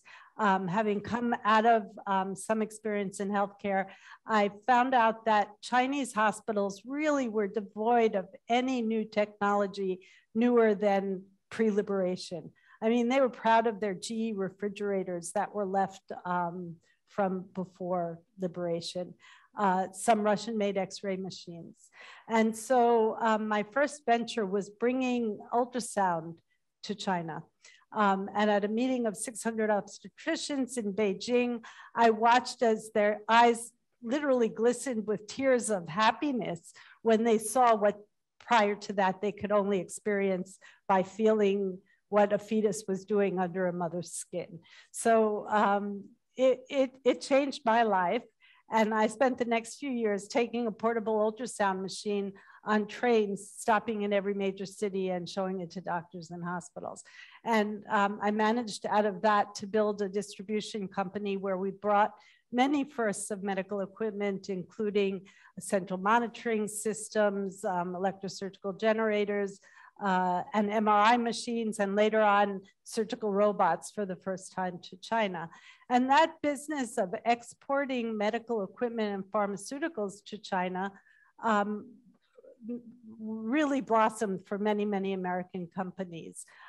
During that time, also we were bringing Chinese public officials from the Ministry of Health, presidents of Chinese hospitals to the US to see that technology and see what was going on in healthcare.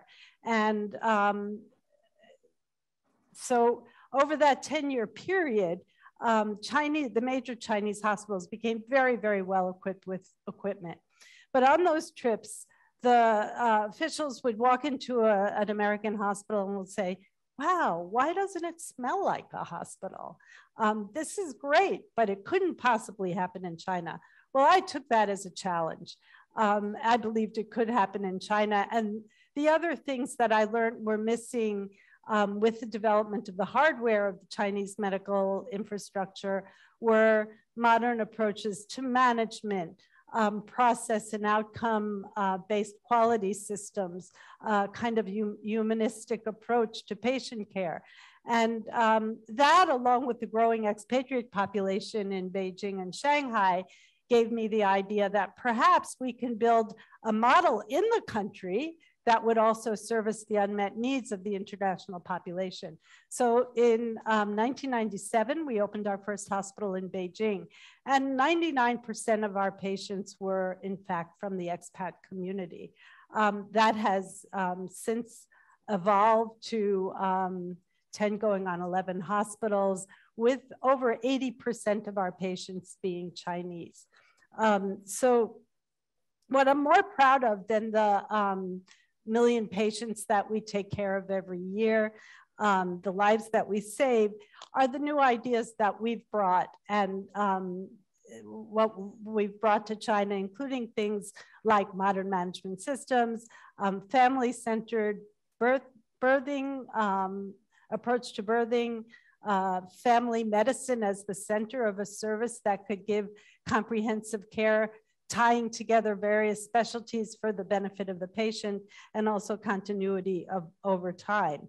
It was not easy to convince the authorities to allow us to open that first hospital. In fact, I'd been called crazy for that idea, but persistence, we started talking about it in '92, ended up doing a small IPO in the United States because there was no financing available in China.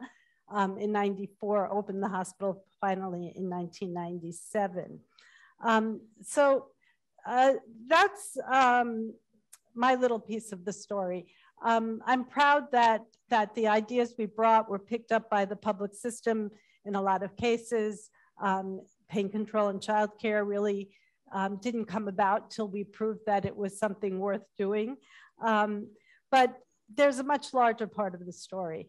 And Jeff and Sean have both talked about it, starting from the people-to-people exchanges, really right from the beginning, where groups of doctors came back and forth. The first agreement after the establishment of relations in 1971 was the Science and Technology Umbrella Agreement, which was the foundation for many collaborative projects. Since then, and up to 2016, that collaboration has grown in many areas. I think that we take great pride that the Chinese CDC, the establishment of the Chinese CDC in about 2002, I think, was very much based on the collaboration that some of the research institutes had with the US CDC prior to that. And most evident during SARS, we saw really close collaboration between the US CDC, the WHO, and the Chinese CDC. We also saw academic exchanges where hundreds of thousands of students and tens of thousands of postdocs went to the United States, also came to China, and really made great strides in medicine and healthcare. US and China also did collaboration in Africa, helping Africa to build their CDCs, and also during the Ebola epidemic. Sadly, the public health collaboration and the academic exchanges have greatly suffered since 2017, when the US began reducing its funding for those projects, as well as our own public health efforts, and not to mention funding for the collaborations. Academic exchanges really suffered partly as a result of the China Initiative, which thankfully has gone away. The US participation in collaborative research efforts have also suffered as a result of various, I believe, overinterpretations of the Chinese human genetics material law. We also, our CDC representation in China went from over 50 prior to 2016 to 1 or 2 now, which was part of the problem and why we had so much trouble for an early response during COVID and gaining information during COVID. We didn't have the people on the ground. Yeah, so both countries, we still face huge challenges. Aging population in China, 264 million over the age of 60 now. But by 2036, it's going to be 30% of the population. Cancer, 260 million new cases of 260 million sufferers of chronic diseases in China now. And 3.7 million of those people die before the age of 60. And 3.92 new cases of cancer every year. And the 5-year survival rate is still lower than the United States. So we need to figure this out. We need to figure out how to get back to cooperation in order to put an early end to the COVID crisis. It's not going to happen unless it happens globally. So I think we've made great contributions to each other by way of our collaborations, and they need to resume. Great. Thank you, Roberta. What I want to do is, we've got some great questions that are coming in from the audience. And so, but before we do that, I want to ask one question and have each of you sort of respond to it. And the question is this: you know, at a time when I think people in the United States, or there are many voices in the United States questioning, you know, the value of the U.S.-China relationship, or in the words of someone on the previous panel, you know, was the Shanghai Communiqué a 50-year mistake? You know, it's easy to look in Shanghai at the glorious skyline and see how far China has come in the last 50 years and say, here's how China benefited from the Shanghai Communiqué and the relationship. But what I'd like to hear is from each of you, from your perspective, we all know that it's benefited the United States at least as much as it's benefited China. So could each of you in maybe 1 to 2 minutes max talk about the benefits that cooperation in your sector have brought to the United States? Maybe Jeff, do you want to start? Sure. You know, I think my sector is primarily about education and research. It's about preparing people to be living lives of satisfaction and contribution in a changing world. It's about developing new insights into the world that serve humanity. And the partnership between the US and China in higher education over the last 50 years has made huge contributions in both of those domains. I think anyone who has studied in a more integrated environment will tell you that they have learned new ways of seeing the world, and their creativity has been promoted. I think any serious researcher knows that nowadays the most important discoveries happen through international cooperation and multicultural teams. Thanks. How about Walter? Yeah, so as far as the financial industry is concerned, I would say there's 3 areas that are really important to focus on as we continue to work together between the US and China, right? These are the 2 largest financial and payments markets in the world, right? And there's a really good opportunity for us to leverage the cooperation between both markets to really help you know, foster a level of innovation in I think 3 areas.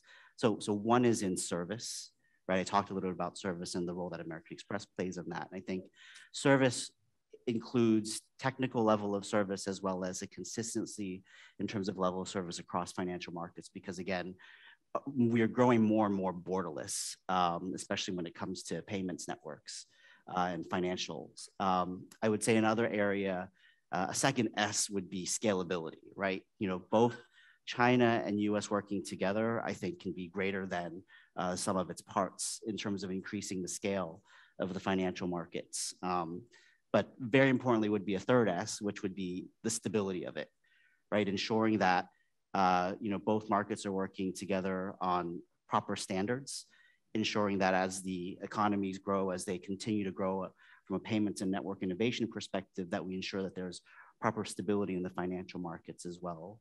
And so, you know, in some of the examples that I shared earlier, we talked a little bit about, you know, some of the best practices that we're bringing, but I wanted to underpin that is the benefit of what we've achieved here, not only over the past 50 years, but even going forward, in terms of the opportunity, not just to move beyond American companies bringing best practices in China, but also for us to learn, American companies to learn from China and the leapfrog in innovation that it's taking. In my space and in my industry, it's about mobile payments as a classic example of where, as mobile payments becomes sort of the future in the forefront and digital technologies and digital currency becomes the forefront, ensuring that there's stability standards in terms of how those payments are processed is going to be really critical for both nations to work together. And so I would say that's really important. And then the third thing I would say, and the last thing would be, we've built a really common understanding between both markets, especially in my own experience with American Express over the past 2 to 3 years. But we really look forward, hopefully it's not, the next 50 years, hopefully very soon, we can see the borders opening up, and that will really hope to unleash the potential, whether it's in terms of the learning, when you see more scale happening on the network, or whether it's in terms of just the opportunities to have exchange and communications between China and the US. I think really there's nothing that beats, I love the fact that we're here on Zoom, but there's nothing that beats that person-to-person interaction to really drive a better change of ideas. So I look forward to that. Thanks. And then I'll go to Roberta, and then I'll give Christine the last word because I made her start. But so Roberta, where is the benefit in all of this for the United States? So I think that access to the Chinese healthcare market, which is now second largest in the world, has created lots of jobs in the United States through exports. The fact that we have brought international and healthcare services to China and the improvement in Chinese public health has allowed American companies, as you mentioned in your introduction, to feel comfortable coming to China. And thirdly, I think this collaboration in the public health arena is, we can credit that with keeping SARS from having exploded onto our shores. Yeah, and perhaps if we continued on, COVID may have not spilled onto our shores as well. Thanks. Christine, I'll give you the last word. Thank you, Sean. Very quickly, I think I would agree with what Walter said in terms of the general principles of the benefits of collaboration in the payment space for scalability, for ideas, innovation, and otherwise. I would also very much agree with what Roberta has said, right? And this is sort of maybe a little bit of the unique city perspective, to the extent that we bank these multinational companies and that we're able to help them, partake the significant opportunities in China. And many of these are American companies, and that these activities are economically accretive, right? And that obviously benefits, right, the shareholders and all of that. I think there is one particular other perspective that I like to bring out. We are still dealing with sort of the immediate threat of COVID, that's for sure. But I think in the background, and a much bigger and longer term issue is, environmental, the ESG element of it. And to the extent that, ESG is very much on certainly environmental protection and decarbonization is very much a global imperative. And to the extent that we all understand that, the world is not going to solve this problem without China solving this problem. So the expertise, the knowledge, the perspectives that an international financial institution such as the city and others can bring, in terms of the green financing, the transitional financing aspects of it to the China community, I think is beneficial, right, to absolutely the US and the rest of the world. I'll stop with that. Thank you. Great. Thank you very much for all of you for participating, and thank you to our audience. And we think it's been a really useful opportunity to hear how the US private sector and academia and healthcare has really served over the last 50 years to bring our two countries together, and how it's really brought benefits to both the United States and China. So thank you everyone for participating, and signing off from Thailand. Thanks. Bye-bye. Well, thank you, Sean, and our distinguished panelists for sharing your thoughts on the importance of commercial and cultural educational exchanges between the two countries. Thank you very much. On behalf of our three co-organizers of today's event, I'd like to thank our speakers and panelists for sharing their insights into US-China relations. I also would like to thank our sponsors for supporting our event. Once again, American Express, Citi, Element Capital Asia, FedEx, General Motors, Johnson & Johnson, and NYU Shanghai. Lastly, I'd like to thank all of you for attending our special event in person or online to jointly commemorate the 50th anniversary of the Shanghai Communiqué. This concludes our program today. Good day, good night, 再见.